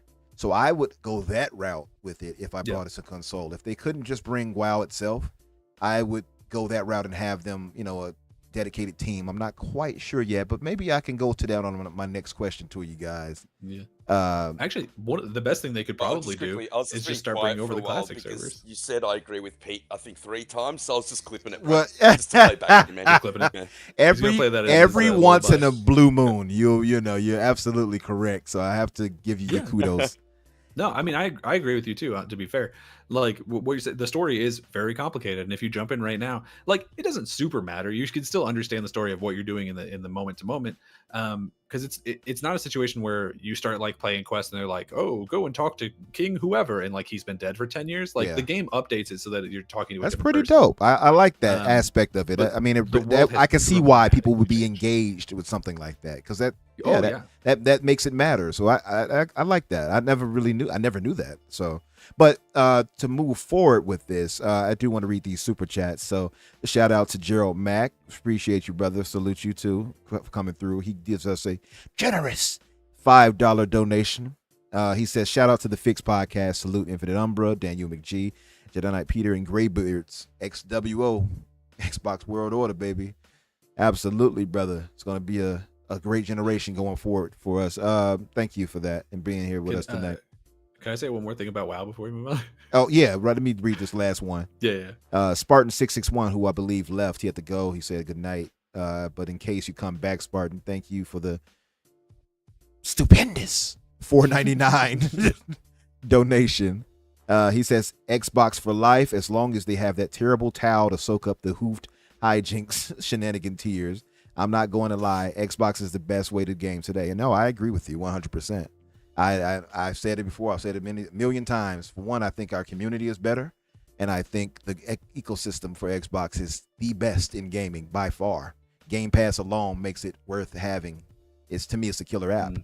I think you have to have, especially in the economy we have nowadays, and how much everything is costing and everything, and the way how little our money travels nowadays. Game Pass to me is a must. So I'm with you 100% there. But yeah, Danny, you were going to say. So another thing that, because I didn't know that you guys didn't hadn't played WoW or anything. Another thing that I want to point out about just like how revolutionary World of Warcraft was, they were to my knowledge, one of the first games to do live events. Like when Cataclysm happened and Deathwing showed up and was starting to like literally blow up entire countries. That happened. That happened in game. That wasn't just a cutscene. You'd be walking around and Deathwing would fly over and burn you to death. Like it.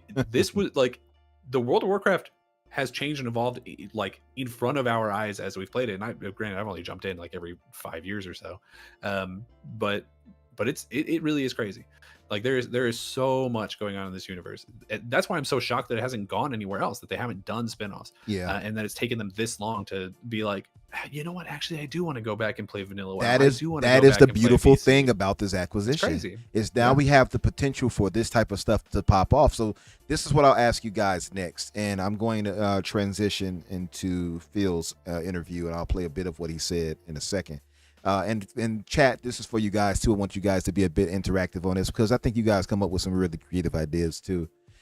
So outside of the potential for them to move forward for first as far as revenue and whatever the case may be, and maybe the next gen maybe moving up in market share, that could happen. You never know. What franchises, new or old, in you guys' opinion, do you expect to come out of this? And this is just as far as current franchises that they already like established ones. What do you guys think can come out of this? And Danny, it seems to me like yours would be WoW expanding. So what do you think? I would definitely love to do that. I mean, I can go first because I already know what all of mine are. Yeah.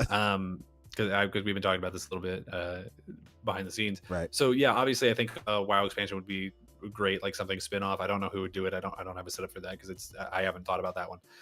But the number one thing that I think is an absolutely must do, like needs to happen sort of situation is StarCraft. StarCraft needs to come back. Mm-hmm. I think the team that did StarCraft 2, you just put them right back on StarCraft 3. You put literally just a third one of those out. Yeah. I think that's going to get you in like doing better in the Asian marketplace where you're trying to break into. People love it over there. It's literally like a competitive sport. It's great. Like it's a huge thing.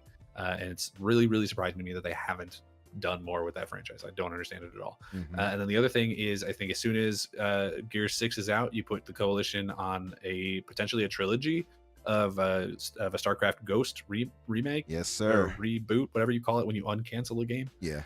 And you do it very much in the style of like a Gears of War, where it is that like third person, over the shoulder combat. Maybe this can be Lord Cognito's #just1. Yeah. And I think you tell the story of Nova and God, what's her name?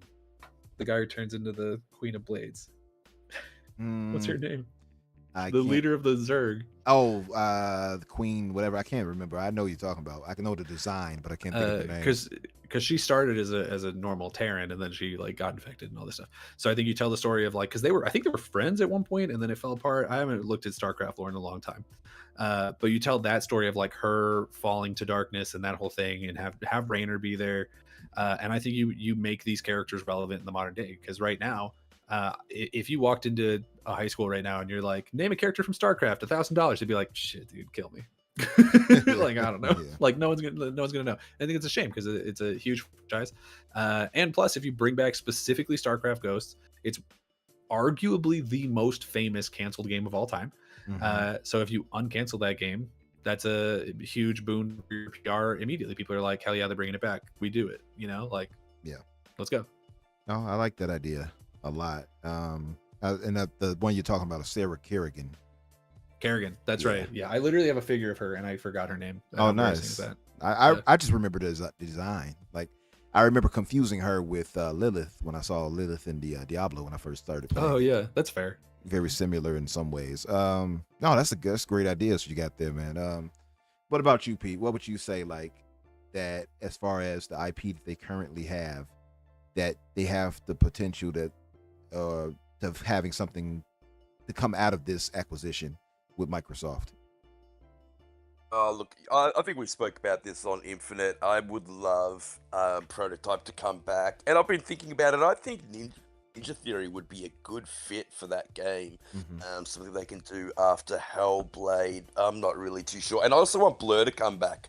Yeah, I think I think we need a kart racer on Xbox, and I would love a kart racer. Would make tons of sense. Yeah, and get playground games or something like that to make it. And I would also love to see the extension of the WoW universe and move it away from, RTSs or, that type of genre and, push it into something else, kind of similar to what we've talking about, what we want them to do with Halo, and just mix it up a little bit. But I think I loved what Phil said. The teams making the games need to have a passion for whatever they're making. I actually do like that he's leaving it very, very open-ended and up to them. And I'm hoping to see a lot of these teams that have just been working on COD, as, background studios actually coming out and showing us what they can do. I agree with that. And you led us right into this topic with Phil, and this will be the last topic for the day. I'm going to play a part of this interview right here, and then I want to get more of your thoughts on this because, so Phil himself has said that he's all in on these creatives, these different studios that they own now. And by the way, he was taken back, and shout out to Clobril. He shouted him out during the interview, saying how he saw the infographic, and we all know Clobril makes great infographics. And as a matter of fact, if you all see the thumbnail for this, I have Phil with his glorious shot. That thumbnail behind it, the ABK, that's from my brother Clobril. So shout out to Clobril for his great work in the community. And I know it had to feel good to get shouted out by the CEO of gaming. Like, how dope is that, right? But so I'm going to play a bit of what Phil said here, and then Pete, I'm going to go back to you. Okay, so give me 1 second. Transition. And that stuff's been, there was 20 months to think about those kinds of things. Yeah. But now that officially the team is joined as of Friday, it's been 9 studios, there's a wealth of IP from Activision. Like, how are you thinking about these new teams, these new franchises, or new to us franchises? Like, how do you even take all of that in? Yeah, the first thing, as I kind of mentioned before, is to go spend time with the team. Because I just don't think that the team working on something that isn't their passion leads to the best result. So I might have my list of things from my memories and history that I want to see made again. Everybody will, right? When I just think about, not just about Activision Blizzard King, you add in Bethesda, you add in Xbox's history, Rare, like the amount of franchises that we now have in our portfolio is kind of inspiring. It's daunting. I feel that we have to be a great custodian for the content that we touch. These are memories from people on different platforms, different decades. And I want to make sure that when we're going back and visiting something, that we do it with our complete ability. A motivated team that wants to go work on something and make a difference, not just create something for financial gain or create something for a PR announcement and not deliver on the price. So I'm going to start with the teams and what are they passionate about. That's why I'm excited to go on these visits. And then we'll look at it. Like I think we've done an okay job as Xbox. I don't think we've done kind of an A+ job on looking at our franchises and revisiting them.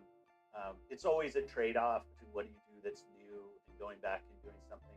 I do think with Game Pass, we have the ability to maybe pick a couple franchises every year and almost do like a revisited. I just made up that term, so it's not a brand. It's not on a box. It's not on a box, but I tease about things like Hexen just because I remember playing it as a kid. I have no plan for that, but I do think when you look across all of the franchises and are a part of our teams, there's an opportunity for us to go back, even if it's just to recognize the moment and what those things meant in gaming's history and do something right with it, make it available to people through Game Pass. I think there's an opportunity. There's not a plan for that, but there's an opportunity. If teams want to go back and revisit some of the things that we have and do kind of a full focus on it, I'm going to be all in on that, because I think there's just an amazing trove of things that we can go and touch again. It doesn't have to just be about Activision and Blizzard. Like I said, when you look across all the portfolio, I think about things like the Quake 2 remaster. It just came out from it. I thought that was awesome, right? They did a real good job revisiting a game, making it current, but also not leaving the history behind. So I'd love to see more things like that. So you mentioned the trove of content, the treasure trove, and you've mentioned Hexen. Yeah. I think so. It fits. But are there, Hexen's maybe a deep cut for some because it's a shooter from the 90s, and we obviously have a very wide-ranging community. Are there any other games or franchises, just for you personally, deep in the vault that we can now potentially explore that you're just personally excited for people to discover for the first time or maybe rediscover? I hadn't really thought about that question.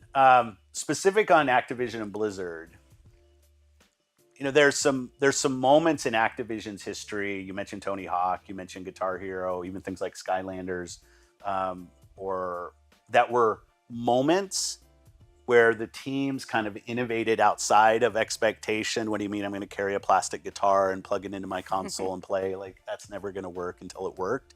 And then everybody said, well, of course that was going to work.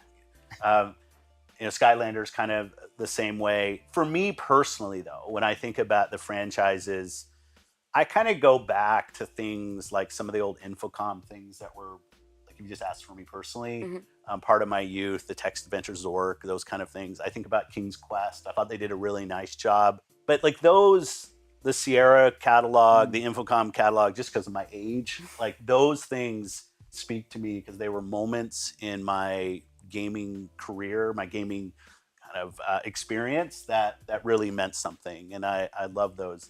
When you think about Blizzard and all these things that they've done, like amazing franchise, StarCraft, like it was in the video that the teams did, which I know there's been some discussion about should we have done a video for an acquisition or not, but there's just some amazing franchises in there. Most important is that we treat them with the respect that they deserve, and we don't turn it into some way for us just to kind of, like I said, a PR moment or something else.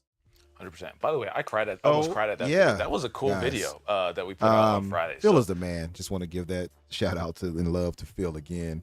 Oh, absolutely. Sorry about the audio at first, guys. I had it on the wrong source. I didn't realize. I had it on the wrong source at first. I had to switch that out. But you know how we do here on the Fix. We fix on the way. Show.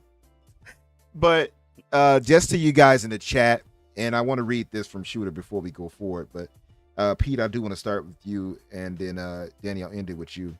And just to you guys in the chat, I also want to get you guys take here, because it's again creativity. I want to get your fantasy pick here.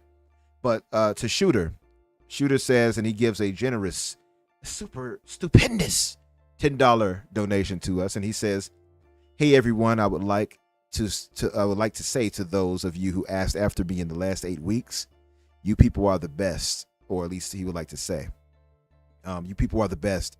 Can't beat this Xbox community. Love to you all." And thank you, Shooter, for that, brother, and absolutely love to you too. I don't think it's any waxing poetic when I say that we got love for you, and we you're one of our best buddies in the community. It's been an honor to meet you as well, and just a good dude all around. Better Well soon, Shooter. We're thinking about you. Right? Absolutely, always thinking about you, making sure, hoping that everything is going well. And a great community member, like I said, much better than Pete, for instance. So all love to you. I would agree with that. Yeah, I would agree with that. All love to. If anybody in the chat could do me a favor and throw up a green heart for Shooter, I would appreciate that. I'm sure he would too. So all love to you, Shooter. Thank you for that donation, and as they would say, Godspeed where you're from, right? Godspeed. I don't know. I'm assuming that's what they would say. Anyway, getting back to this. So creatively, chat, and to you guys, Pete and Danny, creatively. Now, I do entertain exactly what you guys talked about beforehand as far as what IP they have. But if you had a fantasy pick and you could mix and match any Xbox game studio that we have, from Ninja Theory to the Coalition to the Initiative, whomever, and you had to pair them with an IP from Activision Blizzard, what would you pair with it, and which team would that be? I would want to make a brand new Halo Flood game and make Treyarch make it like they make zombies. That would be so cool. Good one. I would love that. That's a good one.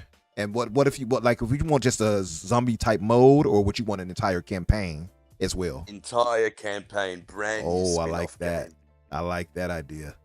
Now, would it still have the visuals of, let's say, a Halo Infinite, and keeping in line with that, or what would you do for that? I would more like it to go in the form of Vanguard zombies, darker or grittier. personally. Okay, I like that. I like that thought. That's a good one, guys. In the chat, don't forget to give us your fantasy pick. Xbox Game Studio paired with whatever IP from Activision Blizzard. What would you think would be a really great mix and would possibly be a big time hit if it landed? Danny, what about you, brother? What would you put together? Well, I mean, StarCraft and Coalition is definitely my big one. Yeah. I think that's I think you, that one's you kind of did answer it already, didn't you? Instant win. You kind of did answer because you said Coalition. That's right. I forgot. Yeah. Well, I would also say though, because I was thinking about it while behind the scenes. Hey, I left and had to do a pee. While I was peeing, I was like, you know who would do a really good job? You know who would do a really good job with like a Warcraft spin-off title? Is if you probably it's just Obsidian. Is if you gave Obsidian and you're just like, make an open world RPG where you just like play as these characters. I think that'd be great. I don't know what specifically that they would be most interested in doing there. I would like to see something with Arthas. I think Arthas is the character I'm most interested in. So like, hopefully that. Give the Obsidian, like we talked about having that RPG, spin-off and to the lore of WoW from Warcraft and stuff like that. I think Obsidian, man, would kill with something like that. Yeah. So, Obsidian's sort of my ace in the hole. Like any question where you're like, who would do a good job with this? Obsidian. Because they can do anything. Like we've seen them do really good RPGs. We've seen them do really good like survival games. They can seemingly do no wrong. Like they did whatever the hell Pentiment is and crushed it for I mean, I didn't play it yet, but apparently people who played it said it was really good for what it was. I enjoy Pentiment. Yeah, I enjoyed it. It is what it is. It's like you're not going to get something super grand. It's a story, driven type of game with how do they put that? It's a word text-based kind of, story. Yeah. So, but it's enjoyable. I think it's kind of grounded in a way. It's actually really good. It's if you can entertain it. It's not like it's a super long game either, so doesn't take a lot of time, but I enjoy it.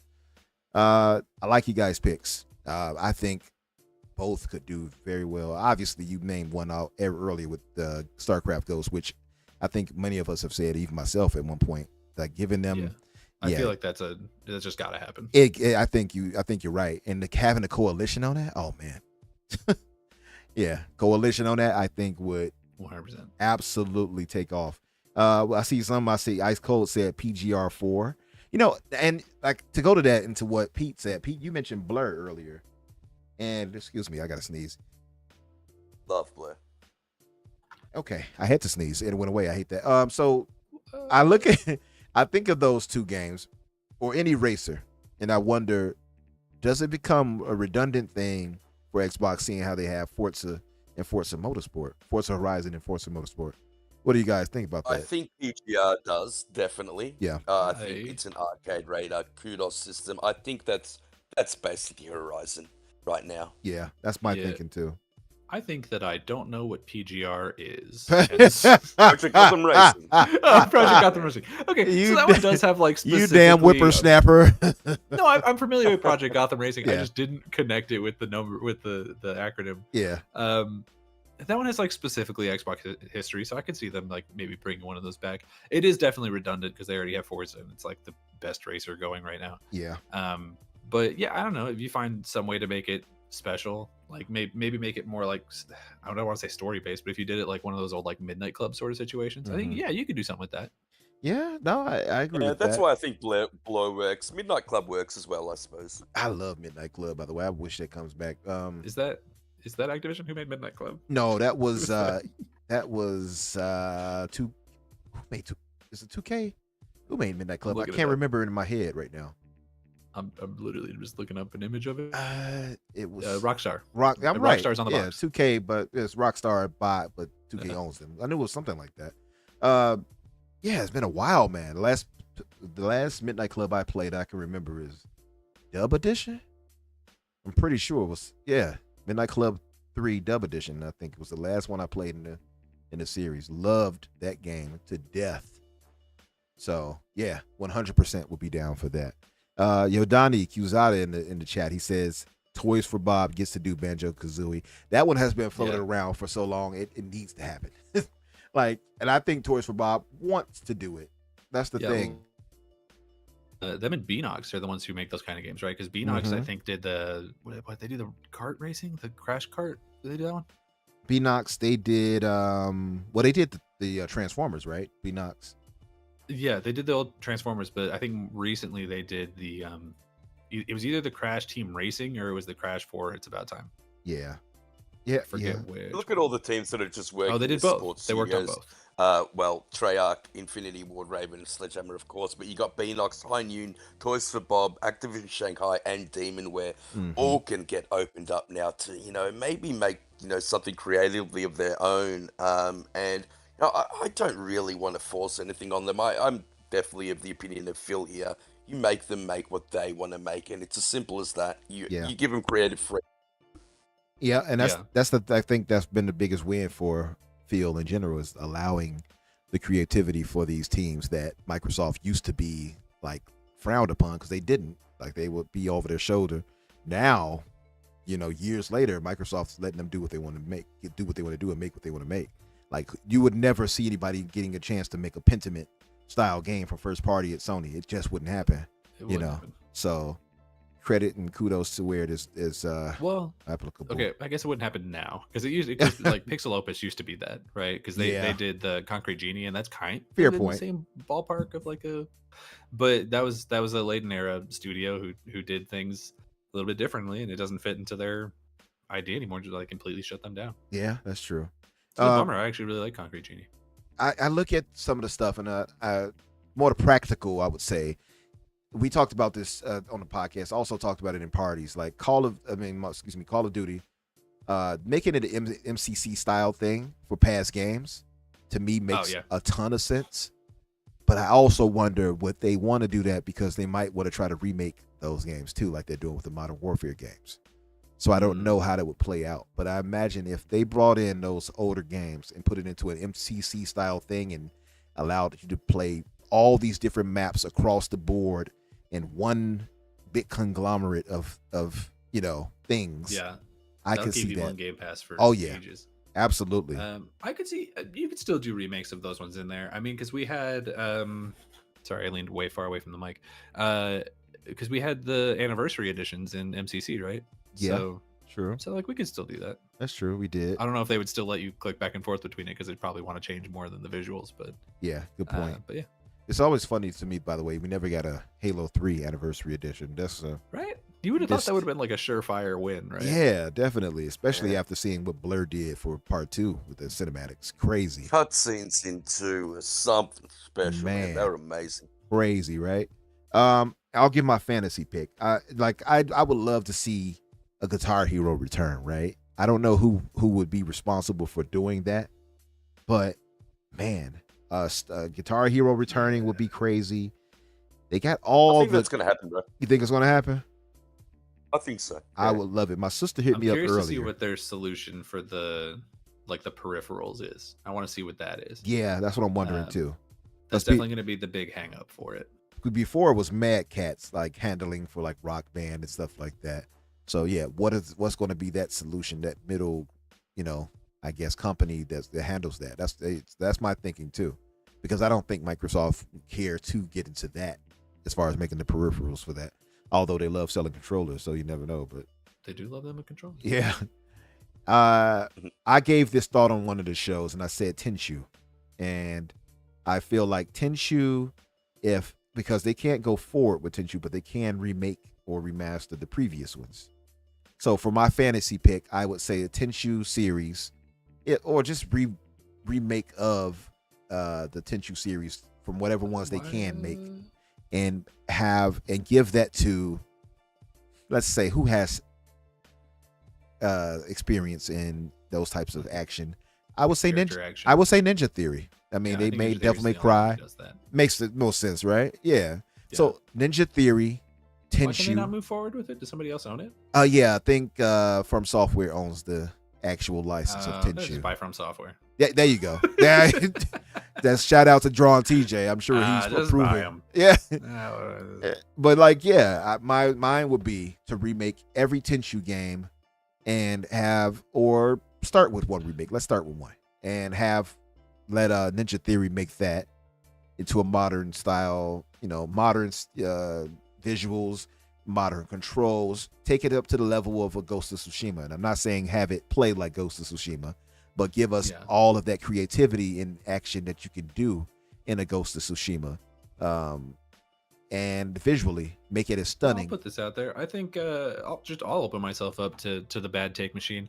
I actually really like the Ninja Theory DMC Devil May Cry. I think that one's perfectly fine. I know a lot of people really hate that one because they're like, you hit the red enemies with the blue weapon and the blue enemies with the red weapon. And I'm like, yeah, so you do that in God of War too, but that's still got 10 out of 10 across the board. So what the fuck are we talking about? But the thing is like the reason why too, because they bastardized Dante. Like we know who Dante was at that point. We had 3 Devil May Cry games before that. He was a weird albino kid who wanted to bone his mom. Like that's like he just wanted her to get him some more pizza. Like that's idea all. Because it leaves Capcom open to make more Dragon's Dogma 2. So I love it. Yeah. Hey, there you go. I think that you might be right that it's underrated, the DMC game, but I still contend that the ones made by Capcom proper have been the best in the series. I love Part 5. I think 5 is the best in the series. Yeah, that's Part my favorite. Part 3 and 5 to me, top 2. Yeah, I didn't play like Another the great get by redo Game or whatever Pass. of 4. Another great get, absolutely. Actually, I don't know if I played the first one. Did I only play 2? I don't know. I don't have to look at it. If you only played 2, I can see why you think DMC is better. I played 2 and I played the 4. Okay. But it was like some weird edition of 4. Okay, probably the definitive one with I think Nero on the front cover with this, like the glaive, and I think I know what you're talking about. But I didn't own it. Played it at a friend's house. Yeah. No idea what's on that cover of the box. Yeah. But the best ones in the series for me, 4 was great too, but I don't think it was the best. I think 3 and 5 are the pinnacle of Devil May Cry games, personally. And 5 is just so ridiculous as far as all the stuff you can do action-wise with 3 different characters, 4, I think 5 now, if not 6, because you get Virgil and all that with the updates. But anyway, to close it out, Focus. Harmonix got let go from Epic, he says. Harmonix, just to say, I enjoyed Rock Band games more than Guitar Hero, by the way.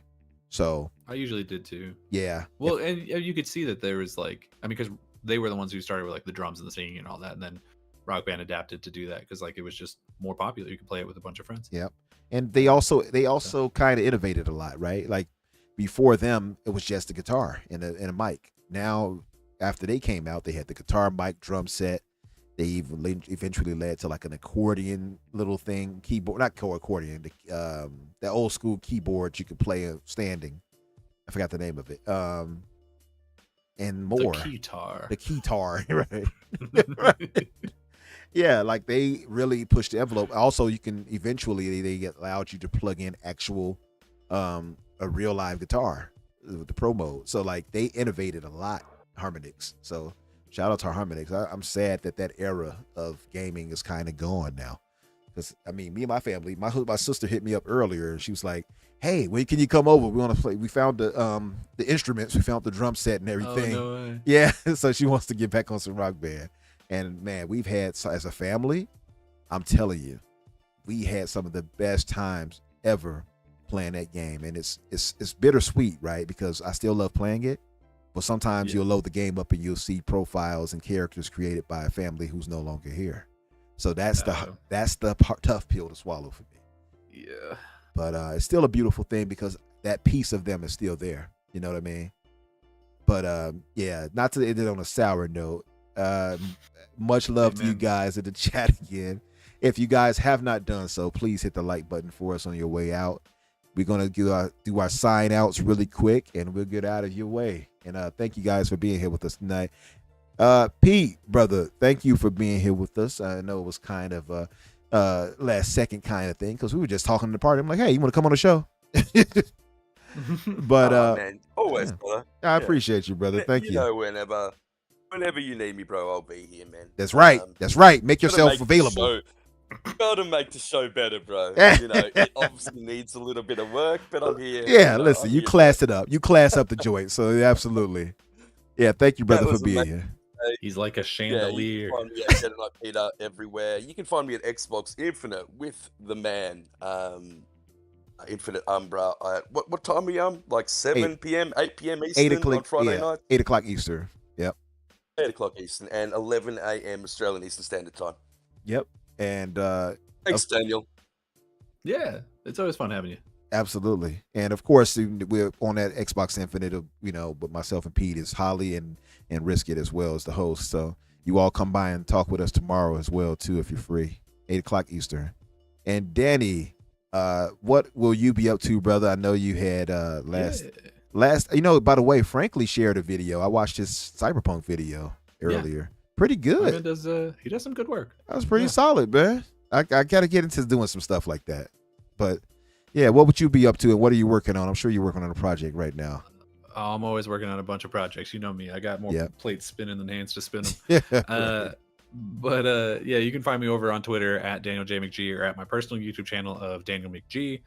Just put up a video last week about sort of what Jim Ryan is leaving behind. I'm recording my Starfield review probably tomorrow. And I'm going to spend the rest of the week pretty much writing my Black Mask pitch, which I'm already about halfway done with. So we should have a ton of content hopefully coming out soon. Swing on by. I want to see you. All right. Nice. Yeah. When you were talking about the Kaiju number 8, I was thinking, man, you on Volume 8. Kaiju number 8, baby. If I could, maybe we could parlay that into a thing, because we were talking about what would we talk about? Which one would we review? Maybe that could be it. Maybe I can start reading that and also get like C Money and Madman to do the same. And that could be the thing we said we were going to do way back, but never did. And we could use that for an upcoming show. Maybe depending on the news, maybe we could try to aim for next week for that. I know he keeps saying that he didn't push back because of other things. And I've already read all of it, so you tell me when you want to talk. Right. I'm good to go. Yeah, definitely. But yeah, guys in the chat, thank you. Really appreciate you guys being here with us tonight. We're going to get out of here. Of course, I'm going to put the info for Jedi and Vinny in the description right after the show. And as far as myself, you can find me on Twitter X under Infinite Umbra or Umbra Infinite. You will find me either way. As Pete pointed out, tomorrow night on Xbox Infinite, you'll find us there, as well as Risk It and Holly. And on Tuesdays, myself and Danny, along with C Money with Boom, on Xbox Factor at 12 o'clock Eastern. And come back and kick it with us, guys. If you're cool with us, fool with us, as I say. We'll talk with you later. You all have a good night. Later. Later, guys.